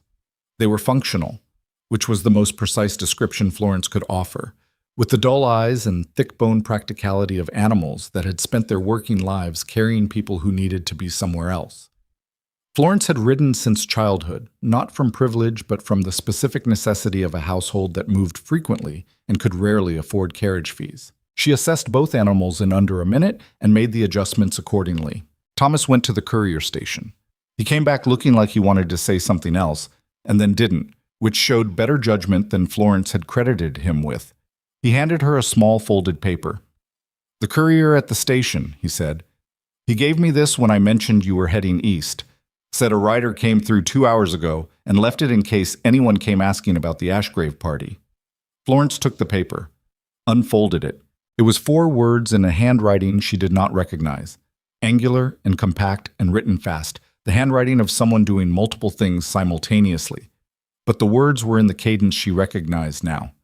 The specific directness she had identified in the antechamber as the voice of a man who said what he meant. "East to Veldrath. Come if you're coming." No signature, no explanation of how he had known she might follow. Just the statement and the door left open. She put the paper in her gown with the legal notice and mounted the horse. "Florence," Mira said from the yard. "I know," Florence said. "Come on." Walked. 8 days east. This is what 8 days on the road through contested territory teaches a person who hasn't done it before, that the body is more adaptable than the mind believes, and the mind is more capable of distance than comfort allows it to be. Florence and Mira slept in coaching inns when they could, and in farmhouses when they couldn't, and Florence negotiated lodging the same way she had negotiated everything in her life, directly, without apology, offering what she had, and making the terms clear up front. They moved faster than she had projected because the roads were drier than expected, and because Florence made decisions about route adjustments based on the courier traffic she observed, reading the volume and direction of official riders, the way she read administrative records, as evidence of where the pressure in a system was currently concentrated. The pressure was concentrated in Veldrath. She knew it by the 5th day, when the coaching traffic thinned and the military courier traffic increased, moving fast in both directions with the specific urgency of communication serving an active situation. She knew it more specifically by the 7th day, when they stopped at a farmhouse outside the town of Carr, and the farmer's wife, unprompted, said that the provincial lords had assembled their combined forces at Veldrath's eastern gate and that the Southern Empire's king had arrived 3 days ago with fewer men than anyone expected. Florence had gone very still at the table. "Fewer men," she said. "3 companies," the woman said, "against 4 assembled lords. My husband says the odds aren't right." She paused. "My husband also says that man fights like he has something to prove." She looked at Florence with the particular assessment of a woman who has read a great deal from very little available information. "You're going to him." Florence did not answer directly. She left coins for the meal and got back on the horse. On the 8th morning, Veldrath appeared on the horizon in a gray dawn, a walled provincial capital with smoke rising from 3 points within it that were not cookfire smoke, the kind of smoke that rose from things burning because someone had lit them deliberately. Florence stopped her horse on the ridge above the approach road and looked at it for a long moment. Mira pulled up beside her. She looked at the smoke. She did not say anything. She was learning, Florence thought, the discipline of not naming things before you understand them fully, which was one of the more difficult skills Florence had spent years developing. Below the ridge, on the road, there were Southern Empire soldiers moving in a controlled pattern that Florence recognized from the border dispute documentation she had read. Not retreat, not advance, but the specific lateral movement of a force buying time while something else was being resolved elsewhere. She took the road down. The soldier who stopped them at the approach perimeter was young and managing his own fear with the slightly excessive formality of someone who has decided that protocol will keep him steady. He looked at 2 women on farm horses with an expression that moved from challenge to confusion to something more carefully neutral. "This area is under active military restriction," he said. "I know," Florence said. "I need to speak with Lucien Ashgrave." The soldier blinked. "Commander Ashgrave is occupied. I understand. I still need to speak with him." She met the young man's eyes directly. "Tell him Florence Evernight is at the perimeter with information about the origin of this crisis. Tell him exactly those words." She could see the soldier processing this. The name, the specific phrasing, the complete absence of explanation. He was deciding whether this was worth breaking protocol for. "Wait here," he said finally. He came back in 4 minutes with Lucien. Lucien looked at Florence on the horse in the gray morning light with the cut on his jaw from the gala still visible, now 5 days older and clean-edged in its healing, and his expression moved through something she could not entirely track: recognition, relief, and beneath those 2 things a hardness that had been compressed further since the last time she saw him. The hardness of a man who has been operating under sustained pressure and has stripped everything non-essential away to do it. "You actually came," he said. "I told you I wasn't most women," Florence said. Something shifted in his face. "Kalen said you might follow. He didn't—" Lucien stopped. "Get off the horse, both of you. Now." His voice had shifted into the register of a man managing an active situation. And Florence did not waste time asking questions she could ask later. She dismounted. Mira dismounted.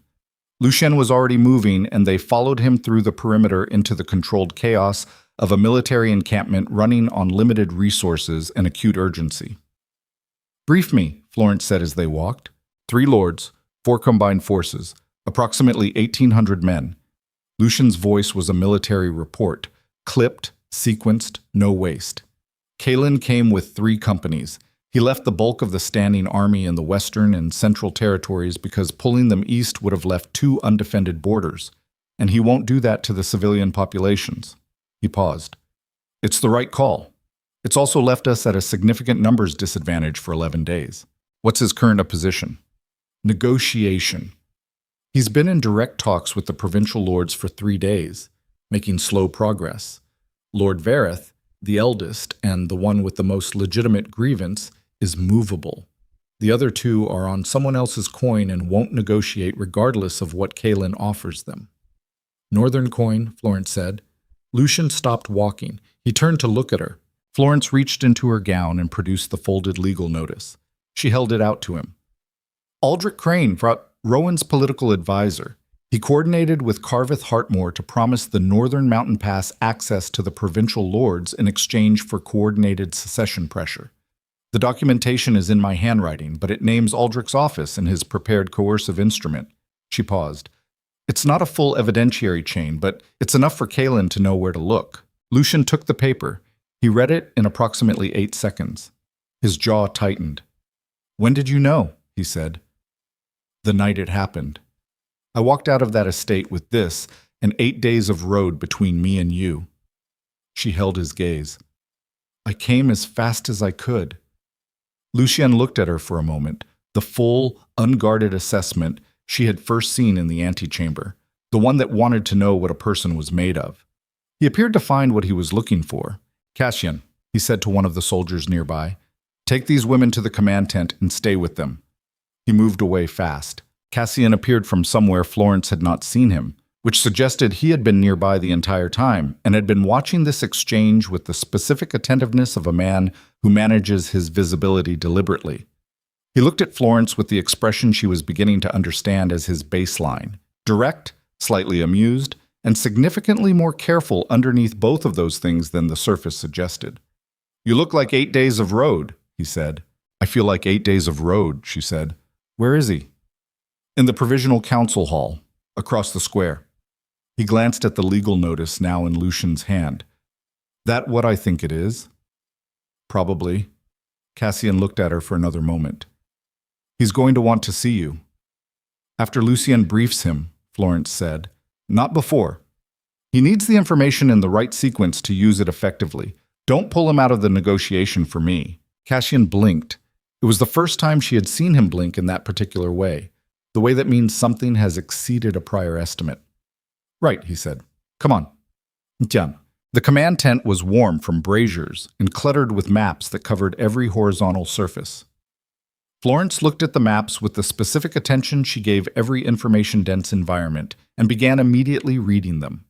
The provincial boundary lines, the troop position markers, the communication route indicators. Mira sat in the corner and watched her do it with the expression of someone who has spent 17 years observing this behavior and has learned not to interfere with it. Florence stood at the central map table and thought about Lord Verith, the eldest provincial lord, the one Lucien had described as movable. She thought about what movable meant in the context of a man who had a legitimate grievance, not bought loyalty, not northern coin, but an actual complaint about centralization policies that had eroded his provincial authority over years.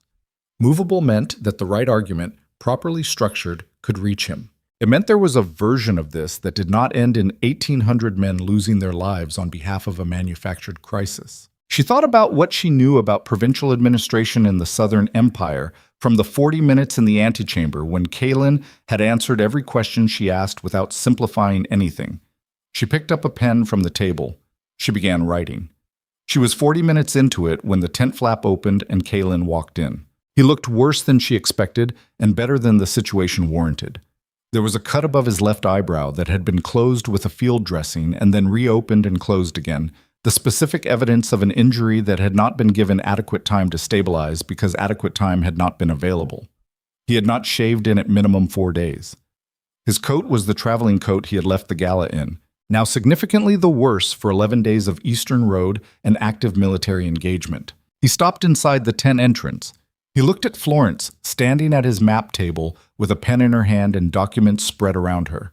And for a moment his face showed something that was entirely unguarded in a way that she suspected was rare.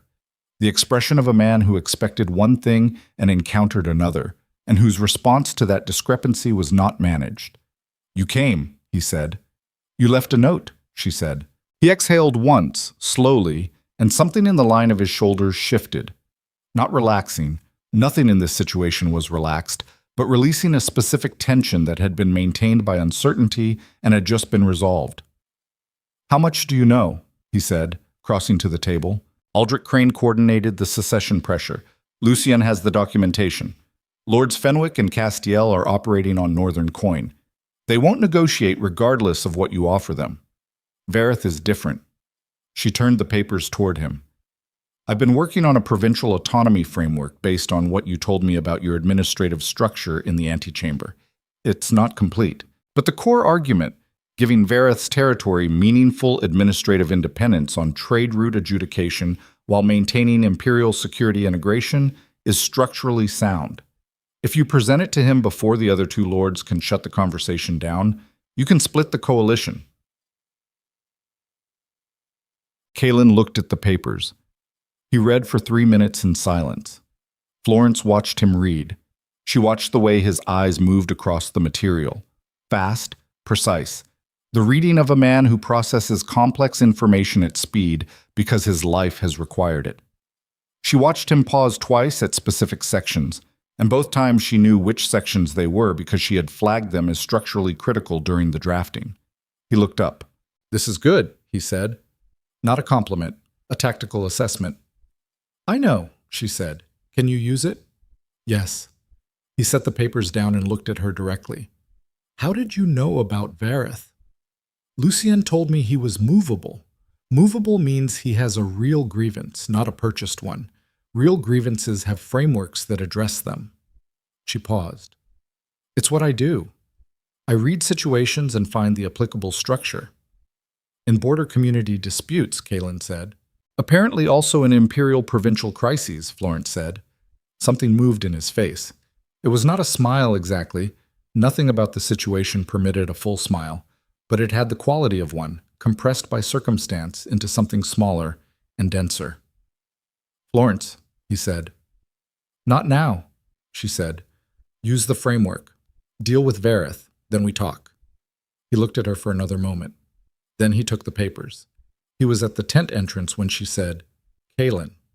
He turned. "Aldrich Crane had my sister brought to the Crane estate as leverage," she said. "He threatened her educational placement. I blocked the mechanism, but he's going to try something else when he understands that the Eastern crisis has been exposed." She held his gaze. "Whatever you do with the information about his office, do it fast enough that he doesn't have time to adjust." Kalen's face went very still in the way she had observed once before. The stillness that preceded decision, the compression before force. "Your sister is safe," he said. It was not a question. "She's in this tent," Florence said. He looked briefly at Mira in the corner. Mira looked back at him with the direct, unintimidated gaze of a woman raised by Florence Evernight. Kalen turned and left the tent. It took 6 hours. Florence spent them at the map table, working through the secondary implications of the provincial framework, anticipating the objections Vareth's advisors would raise and building responses to each of them.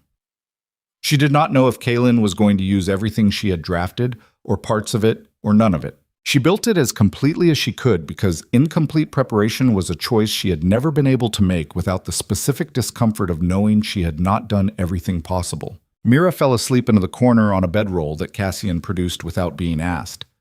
Florence noted this with the peripheral awareness she maintained of Mira's well-being at all times and returned to the map table. Cassian stayed in the tent. He sat near the entrance with his long legs extended and his coat folded under his head and did not speak for the first 3 hours. In the 4th hour, he said without preamble, "He hasn't slept in 2 days." Florence did not look up from the papers. "I know. You can tell. He reads fast when he's tired. The eye movement pattern is different." She paused. "He should sleep after Vareth." A silence. "You noticed his reading pattern," Cassian said. "I notice things," Florence said. Another silence. Then, with the specific quality of something that had been held for a while and was now being set down. "He came east thinking he was managing a political crisis. He's been managing a political crisis. But for 11 days, he's also been—" Cassian stopped. "He doesn't show it. That's not how he's built. But I know what it costs him." Florence looked up at him. Cassian met her eyes. His expression had shed the surface lightness entirely. What was underneath it was something older and more serious, the face of a man who loves his brother and is not confused about what love requires him to say. "He came here because it was his responsibility," Cassian said. "But the reason the last 11 days were harder than they should have been has nothing to do with the provincial lords." He paused. "I thought you should know that, since you're apparently not the kind of person who needs information managed for her." Florence held his gaze for a moment. "Thank you," she said. She went back to the papers. Lucien came back to the tent after the 6th hour with the expression of a man delivering a result he considers satisfactory, but will not allow himself to celebrate before it is fully confirmed. He looked at Florence and said, "Vareth split." Florence set down the pen. "He accepted the autonomy framework on trade adjudication," Lucien continued. "Took approximately 40 minutes of direct conversation, and then Kalen put your document on the table and Vareth read it and said—" Lucien paused, and something crossed his face that was close to amusement in a very tired man. He said he wanted to know who had written it because it was the first proposal he'd seen in 3 years that actually understood what the problem was. Florence said nothing. Kalen told him, Lucian said. Florence looked at him. He told Vareth exactly who wrote it, Lucian said. Name and context and everything. He paused. Vareth's withdrawing his forces tonight. Fenwick and Castiel are now significantly more isolated than they were this morning. Kalen is in the process of making that isolation clear to them. And Aldrich Crane, Florence said. Kalen dispatched a courier to the Northern Court 3 hours ago with a formal diplomatic communication to the Northern Realms Administrative Oversight Council, naming Aldrich's office, citing the documentation you brought. Lucian's voice was precise and careful. It will take time to move through the council process, but it is moving. Florence nodded once. This was the correct sequence. The formal channel was slower than direct action, but more durable. It created a record, built accountability into institutional structure rather than relying on the force of any individual's response. Aldrich would not be able to simply absorb the accusation and continue operating as before. Mira's placement, Florence said. Kalen sent a separate message to the Vareth Academy, Lucy says, and said, under Imperial seal, is she commending the Academy for its admission of a student of exceptional merit and expressing the Southern Empire's interest in its continued educational integrity. He paused. No one with functioning political instincts is going to threaten a student at an institution under Imperial notice. Florence absorbed this. She had not asked for that. She had not known it was coming. She had handled Mira's situation herself through the mechanism she had built in the corridor of the Crane estate, and she had not expected anyone else to add reinforcement to it. The specific feeling this created in her chest was one she did not have an immediate name for. Not gratitude exactly. Gratitude implied debt, and she did not believe that was the frame intended. Something more like the experience of standing in a structure that is load-bearing exactly where you need it to be load-bearing, without having built it yourself. She was not accustomed to that experience. She was going to have to learn to be. Outside the command tent, the sound of the encampment changed. The specific shift in ambient noise that signals a situation moving from active tension to controlled resolution. Fewer urgent voices, more steady movement. The acoustic quality of people who have been running on emergency adrenaline beginning, cautiously, to stand down from it. Florence stood up from the map table. She walked to the tent entrance and looked out at the eastern sky, which had darkened while she worked and was now carrying the first clear stars she had seen since leaving the estate 8 days ago. The smoke from Veldrath had thinned. Not gone. Nothing was gone yet. There was still Fenwick and Castiel, and the military positioning that had to be unwound, and the diplomatic communication that had to travel through the Northern Council, and the 1,000 subsequent complications of an imperial crisis that had been interrupted rather than resolved, but thinned enough to see past. She heard footsteps behind her and knew them before she turned. Kalen stopped at the tent entrance beside her. He was still in the traveling coat. He still looked like 11 days of Eastern Road and 2 of no sleep and 6 hours of negotiations that had gone the way they went because someone had done 40 minutes of work at a map table with a pen and the information she had gathered in an antechamber 11 days and a continent ago. He stood next to her and looked at the same sky. Vareth's withdrawal papers are signed, he said. Lucien told me. Fenwick and Castiel are requesting terms, he paused. They're not going to get the terms they want, but they're requesting them, which means they've understood the new geometry. Good, Florence said. A silence. The stars were sharp in the eastern sky, the specific sharp clarity that arrives after sustained cold, when the air has been stripped of everything that usually softens the distance between here and there. You wrote that framework from a 40-minute conversation in an antechamber 11 days ago, Kalen said. And 8 days of road to think through it, Florence said. Florence. She turned to look at him. His face was exhausted and completely present, both things simultaneously, the way faces look when there is nothing left to manage, and what remains is simply the person underneath the management. There was blood dried at the edge of the field dressing above his eye. There was the beginning of something in his expression that she recognized as the specific difficulty of a man who has words prepared and does not know if the moment is right for them. Say it, she said. He looked at her. You told me to say things directly, he said, in the antechamber. You said you wanted to understand the actual calculation. Yes. The calculation, he said, is that I have spent 15 years building an empire that I am very good at governing and that costs me, specifically and continuously, the things that are not the empire. I had accepted that cost. I had decided it was inherent to the position. He paused. His voice had the quality of someone reading from something that has been written on a surface that is not paper. And then I stood in a hall in the northern realm and watched a woman walk toward a door with nothing but her spine and her dignity after a man had taken everything else from her, and I understood that I had been wrong about what was inherent and what was a choice. The stars were very clear. Florence held his gaze and felt the thing in her chest that had moved in the antechamber move again, further this time, past the careful distance she had been maintaining, past the systematic analysis and the 11 days of road and the document against her skin and all the competent defenses of a woman who had learned that expecting things from people was a form of expenditure she could rarely afford. She opened her mouth, and from somewhere inside the encampment, Lucian's voice cut through the night, sharp, commanding, with a specific urgency that had nothing to do with administration and everything to do with immediate physical threat. "Kaelin, east wall, now!" Kaelin turned. 50 yards away, at the eastern perimeter of the encampment, torchlight was moving in a pattern that Florence had not seen before. Not the controlled movement of Southern Empire soldiers, but something faster, less organized, the movement of people responding to something unexpected. She heard horses.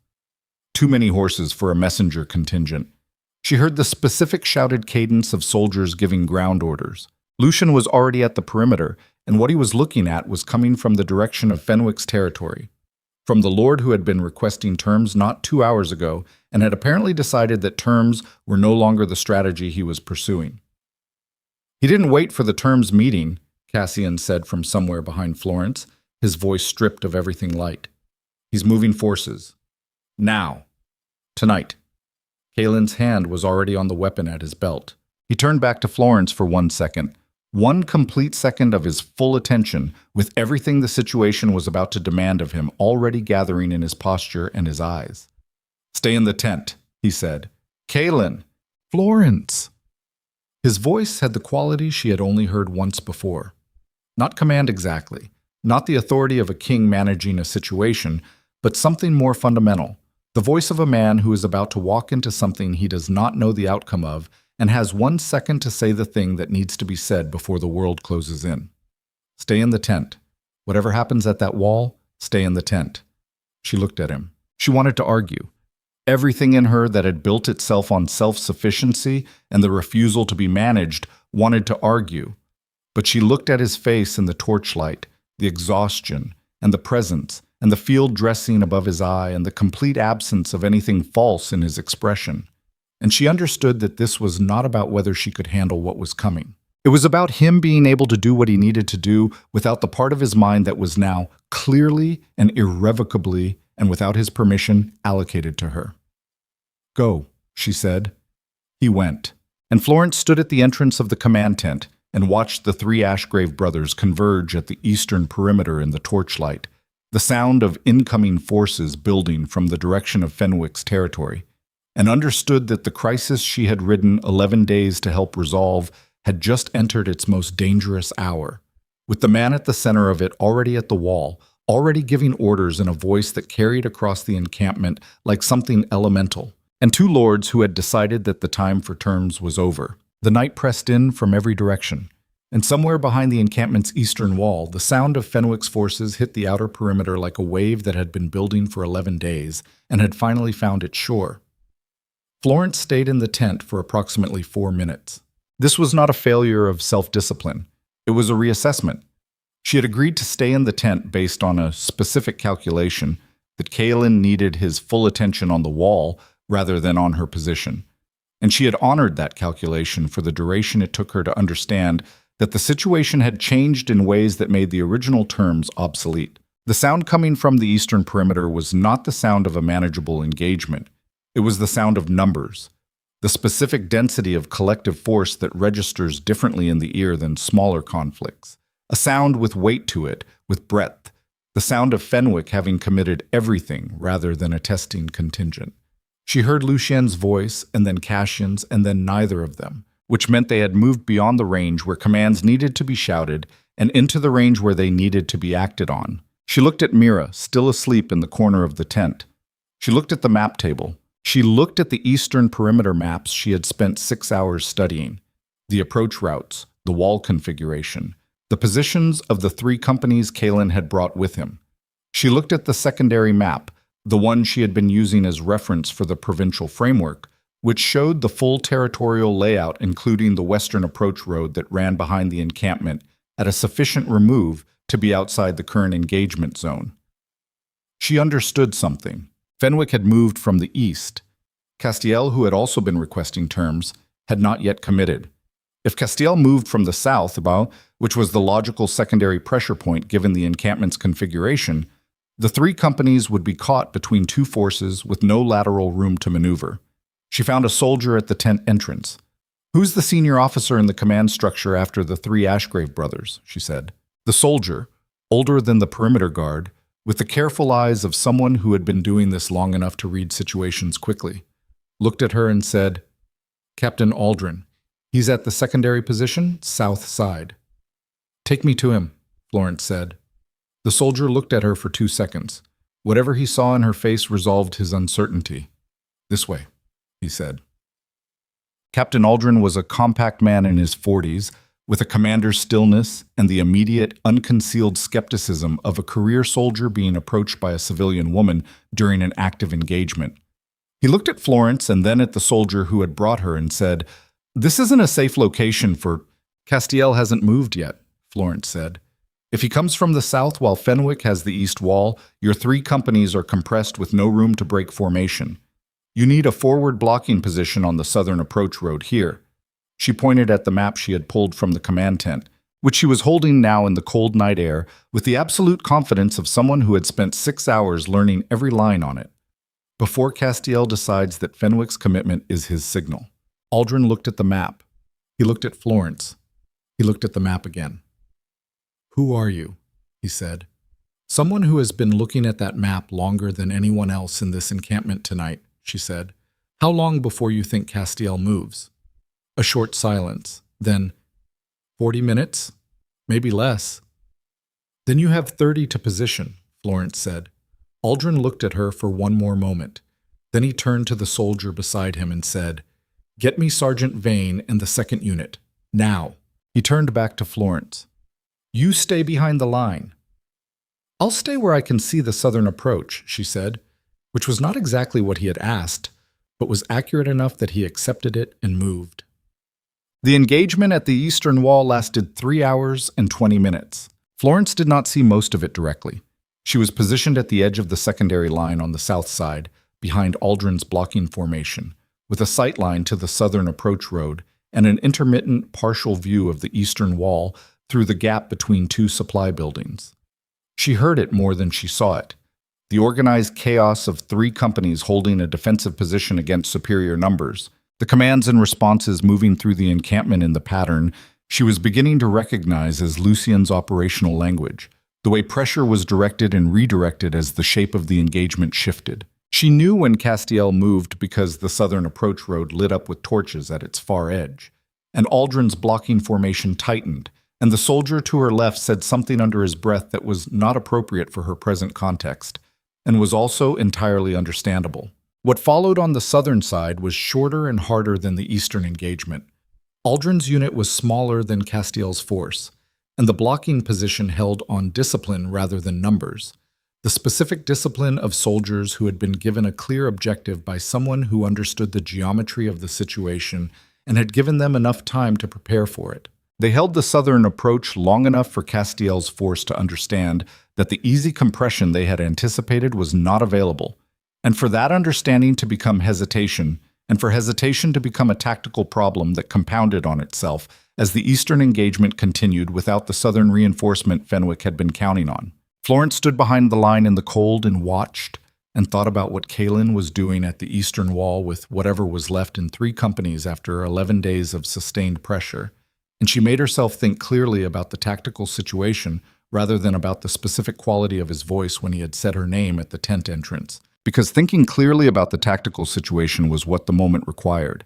and thinking about his voice was what she was going to permit herself when the moment was over. The Eastern engagement broke at the third hour. She heard it before she understood it. A change in the acoustic quality of the conflict, the specific shift from sustained pressure to something looser, more dispersed. Then Lucien's voice, carrying across the encampment with a command that had resolution in it rather than urgency.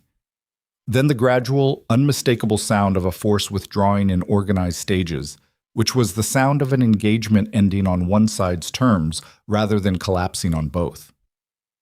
Fenwick was pulling back. 10 minutes later, Castiel's southern force read the eastern withdrawal and made the same decision. Aldrin's unit held its position without advancing, which was correct. Pursuit in darkness against a withdrawing force of superior numbers was how you turned a held line into a disaster. Florence let out a breath she had not known she had been holding. It felt, physically, like setting down something very heavy that she had been carrying for a long time. Not all of it. Not the larger weight that was going to require significantly more time and distance to process, but the specific weight of the past 3 hours, which had been dense with the particular combination of controlled action and suspended uncertainty that the body carries as pure tension until release is finally permitted. She was still standing there when Cassian found her. He came from the direction of the eastern wall with blood on his coat that was not his. She assessed this quickly and specifically, and the look on his face of a man who has been running on sustained adrenaline for 3 hours and is only now beginning to feel the other side of it. "It's over," he said. "I know," she said. The South held.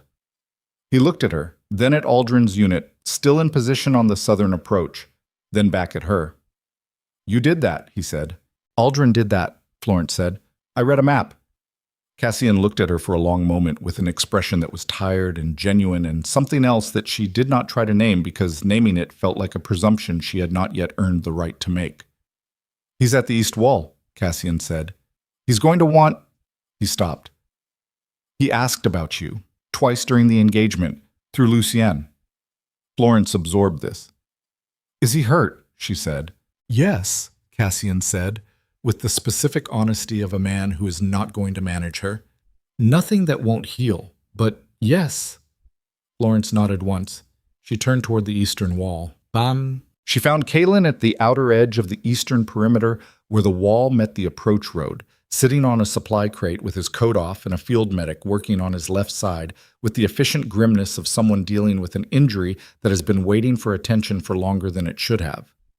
There was a cut along his ribs that Florence could see from 10 feet away, deep enough to require proper closure, not deep enough to have changed the outcome of anything, which was the relevant distinction and the only one she allowed herself to apply before she crossed the remaining distance. He saw her when she was 5 feet away.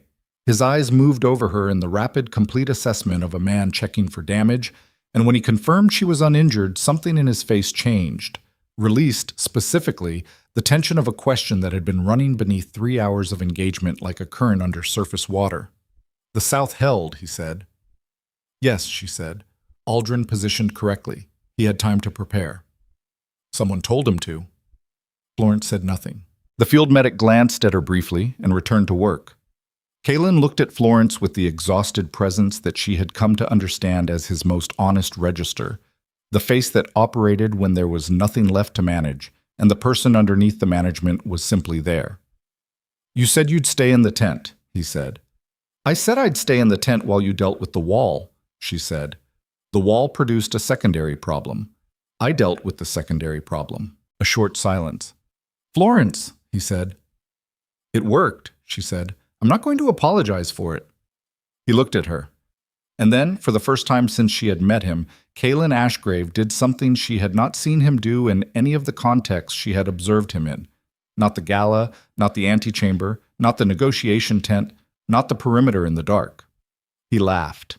It was brief, and it was rough, and it cost him something at the ribs that made him stop quickly.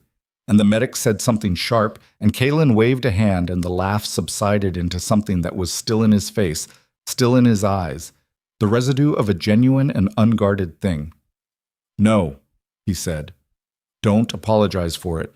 This is what Florence Evernight understood, standing at the eastern perimeter of a provincial capital in the aftermath of a night that had tested the outer limits of everything she possessed, that genuine strength does not announce itself in moments of success.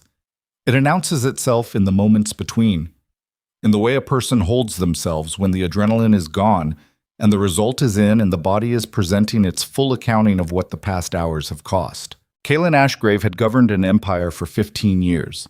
He had fought tonight on a broken sleep debt with an existing rib injury because the alternative was leaving 3 companies without their command structure, and that was not a calculation he was capable of making in the other direction.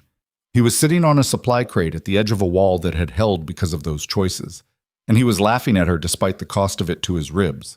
And this was the most honest thing she had seen from anyone in a very long time. She sat down on the ground beside the supply crate because the supply crate was only large enough for one person and the ground was available, and she was tired in the specific comprehensive way that arrives when a body has been running on purpose and purpose has finally been satisfied.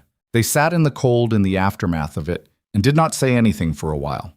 The medic finished and left.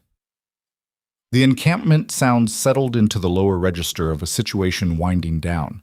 Somewhere at the western edge, Lucien was giving orders in his flat, efficient voice. The stars overhead were the same stars she had looked at from the tent entrance. Fenwick will request formal terms in the morning, Kalen said eventually. Yes, Florence said. Castiel by midday. Probably. Vareth's withdrawal stabilizes the Eastern Coalition. When the other 2 formalize terms, the secession is over. He paused. The Northern Council will take Aldrich's situation through its process, slowly, but it will move. I know, Florence said. Your sister's placement is secure. I know that too. A silence. Florence, he said. Still here, she said. He was quiet for a moment with the quality of a man preparing something precise. She had learned this about him across the 11 days of distance and the 11 days that preceded them. That he was not slow, he was exact, and exactness required preparation. I told you in the hall that I would come back, he said. You did. I did not specify the conditions under which that statement was made. He paused. I want to specify them now. She looked at him. I did not come back to the Northern Realm because I had made a statement in front of 300 people and my word required honoring it, he said. I would have come back if no one had heard it. I would have come back if you had told me that night not to. I would have found a reason. He looked at her directly, with the complete lack of evasion that was the most consistent thing about him. That is not a comfortable thing for me to tell you. I have spent 15 years not having things I would find reasons to return to. I had decided that was the cost of the position, and I was managing it adequately. And now, Florence said. And now I am managing it differently, he said, because of you. And I need you to understand that this is not a political position or a strategic calculation. It is the most personal statement I am capable of making, and I am making it to you specifically because you asked me in the antechamber to give you the actual calculation, and I intend to honor that. Florence looked at the sky above the eastern wall. The stars were beginning to thin at the far edge, where dawn would eventually arrive. The specific lightning that precedes light by enough time to be its own thing. Not dark, not dawn, something in between that had no good name because language had never found it necessary to be precise about transition states. She was in a transition state. She had been in one since the hall, since the ivory gown and the public announcement and the doors opening and 3 men in southern coats walking through them. Everything since that moment had been the process of becoming something she did not yet have a complete name for. Not the woman who had walked in with a single dream and walked out without it. Not yet the woman she was going to be on the other side of all of this. Somewhere between. The lightning before dawn. I need to tell you something, she said. Tell me. I came east because you needed the information about Aldrich. That was the primary reason, and it was sufficient on its own. I want to be clear about that because I am not going to let this moment rewrite the sequence of my motivations. I understand, he said. But it was not the only reason, she said. And I have been precise enough about other things tonight that I'm going to be precise about this one too. She looked at him. You left a note with 4 words and an open door, and I walked through it. That was also a choice. I made it with full information, and I am not going to pretend otherwise. Kalen held her gaze. Florence, he said. Yes. I know, he said. Simply that. I know. She looked at him for a long moment in the transitional dark before the dawn. The exhausted, present, completely honest face of a man who had spent 15 years being adequate to a position and was now, for the first time, being inadequate in a specific direction that he had chosen and would choose again. She reached out and put her hand over his where it rested on his knee. His hand turned over and held hers. That was all. That was everything. In the aftermath of empires and contested walls and manufactured crises and 11 days of road and 23 years of surviving precisely and completely alone, the specific warmth of one person's hand holding another was not a small thing. It was in the precise accounting of what everything had cost to arrive at it. Enormous. They sat with it in the cold until the dawn came. The terms were signed by Fenwick at the 8th hour of the morning and by Castiel before midday, as Kaelin had projected. Lord Vareth's formal withdrawal had restructured the coalition's logic completely.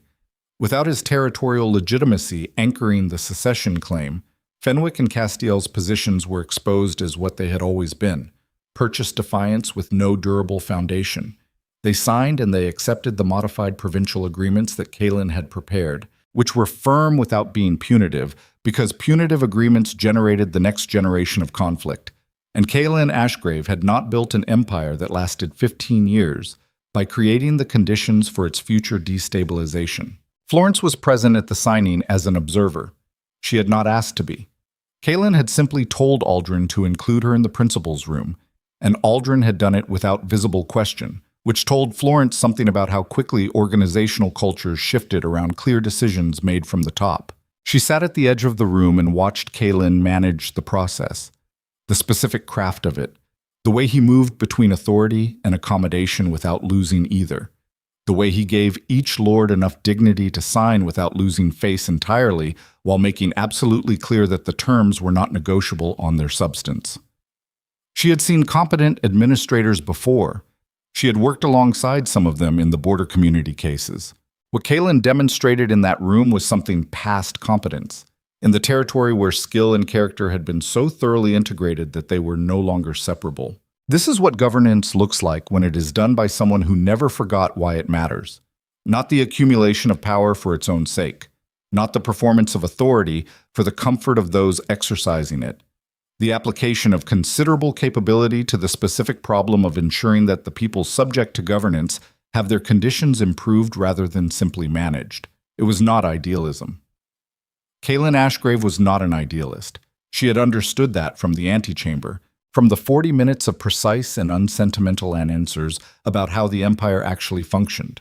But he was something more durable than an idealist. He was a man who had chosen, repeatedly and at cost, to govern as if it mattered that he governed well. Lucienne caught her eye from across the room at one point and held it for a moment with an expression that she had finally learned to read clearly. It was the expression of a man who has known someone for his entire life and is watching that person experience something new and is not going to intrude on it, but is also not going to pretend he doesn't see it. She held his gaze briefly and looked away. 3 days after the signing, with the encampment beginning the process of deliberate deconstruction and the first supply units already moving west toward the Empire's central territories, Florence sat with Mira in the small room they had been given in Veldrath's provisional administrator building and had the conversation she had been postponing since Ashvere. Mira sat across from her with her hands folded and her back straight, and the expression of someone who has been patient with incomplete information for 2 weeks and has arrived at the natural limit of that patience. "Tell me everything," Mira said. "From the beginning," Florence told her. Not from the beginning.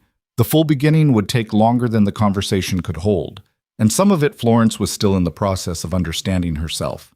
But enough.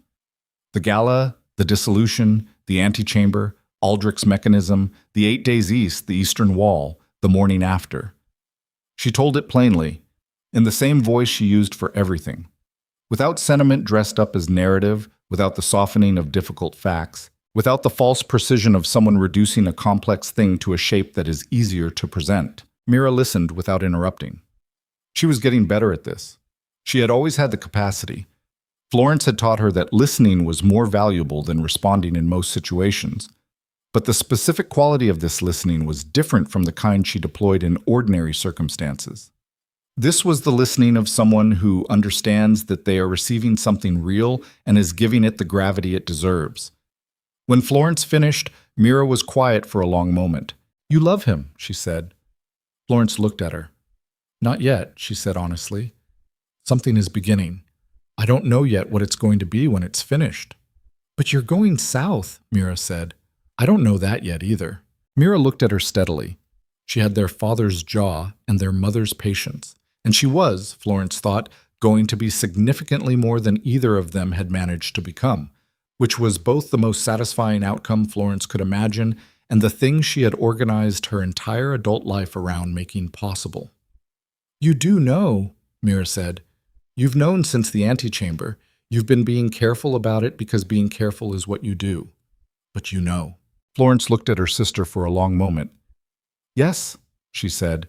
Mira unfolded her hands and reached across the table and put one of them over Florence's, in the specific gesture that Florence recognized from their childhood. Not the gesture of a younger sister seeking comfort, but the gesture of someone returning something. Giving back the warmth that had been given to her across 17 years in the form of every small sacrifice, and every large decision and every choice made in the margins of an insufficient life to ensure that Mira's life would be wider. "Go," Mira said. "I'm going back to Varath. I'm going to finish the credential, and then I'm going to do something worth doing with it." She paused. "Because you made that possible, and the least I can do is make it mean something." Florence looked at her sister's hand on hers. She had spent so many years being the one who held on that she had forgotten what it felt like to be held. It felt, she thought, like the dawn that came after the transitional dark. Not a destination, not an ending, but the beginning of the light that makes everything visible. "Write to me," Florence said. "Every week," Mira said. "Whether you want me to or not." Florence almost smiled. "I'll want you to." They sat like that for a while in the quiet of the provisional building, with the sounds of the encampment's deconstruction moving through the walls and the morning outside the window, the specific gray gold of early autumn in the Eastern Territories. And Florence let herself feel the full weight of what the past 2 weeks had been and the full weight of what was going to come after, without managing it into a smaller shape. Some things deserved their full size. She found Kalen at the eastern wall where she had found him after the engagement. He was standing with his coat on this time and his ribs properly dressed and the field dressing above his eye replaced with something cleaner, and he was looking at the approach road, the road that Fenwick's forces had come up and retreated down, now empty in the morning light, just a road again. He heard her coming and turned before she reached him. She stopped 3 feet away. "Mira's going back to Varath," she said. "Cassian arranged the escort," Kalen said. "She leaves this afternoon." Florence absorbed this. "You arranged an escort?" "Cassian arranged it. I requested it." She looked at him. He looked back with the steady, unguarded quality she had come to understand as the version of him that did not have anything left to manage. "I have a question," she said. "Ask it." "The Southern Empire's administrative structure," she said, "the provincial autonomy framework I drafted for Varath. You said it was good." "It was," he said. "There are 17 other provincial territories in the Empire that have analogous but distinct structural needs," she said. "The framework I built for Varath was specific to his territory's trade route situation. The other 17 have different situations, different histories, different resource configurations, different relationships to the central administration." She paused. "It would take a long time to do it properly." Kalen was very still. "It would take years," he said carefully. "Yes," she said, "to do all 17, at minimum." A silence that had the quality of a thing being weighed precisely by both parties simultaneously. "Florence," he said. "I'm not asking you to offer me something," she said. "I'm telling you what I'm capable of and what I think the work requires. Those are 2 separate statements. The first one stands regardless of the second." "I know," he said. "That's why the second one matters." She looked at him.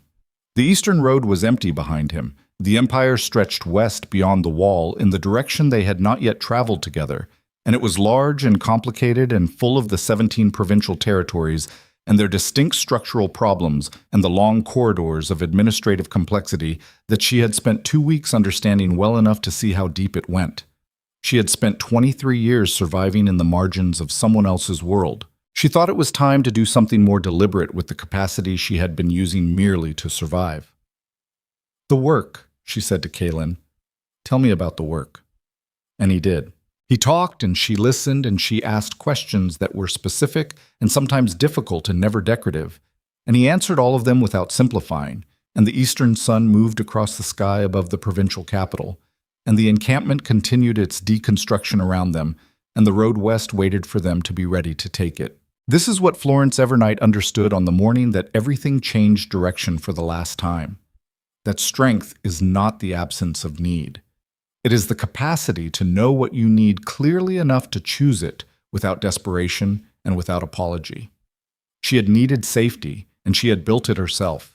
She had needed Mira's future, and she had built that too.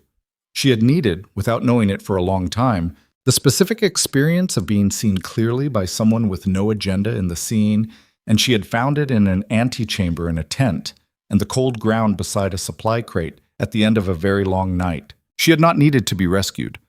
She had needed the circumstances in which she could finally operate at the scale she had always been capable of. Those circumstances were standing in front of her with a broken rib and steady eyes, waiting for her to finish deciding. She was finished deciding.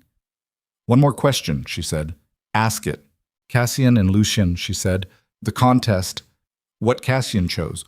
What Lucien said to you at the end. She held his gaze. I need to understand what I'm walking into. All of it.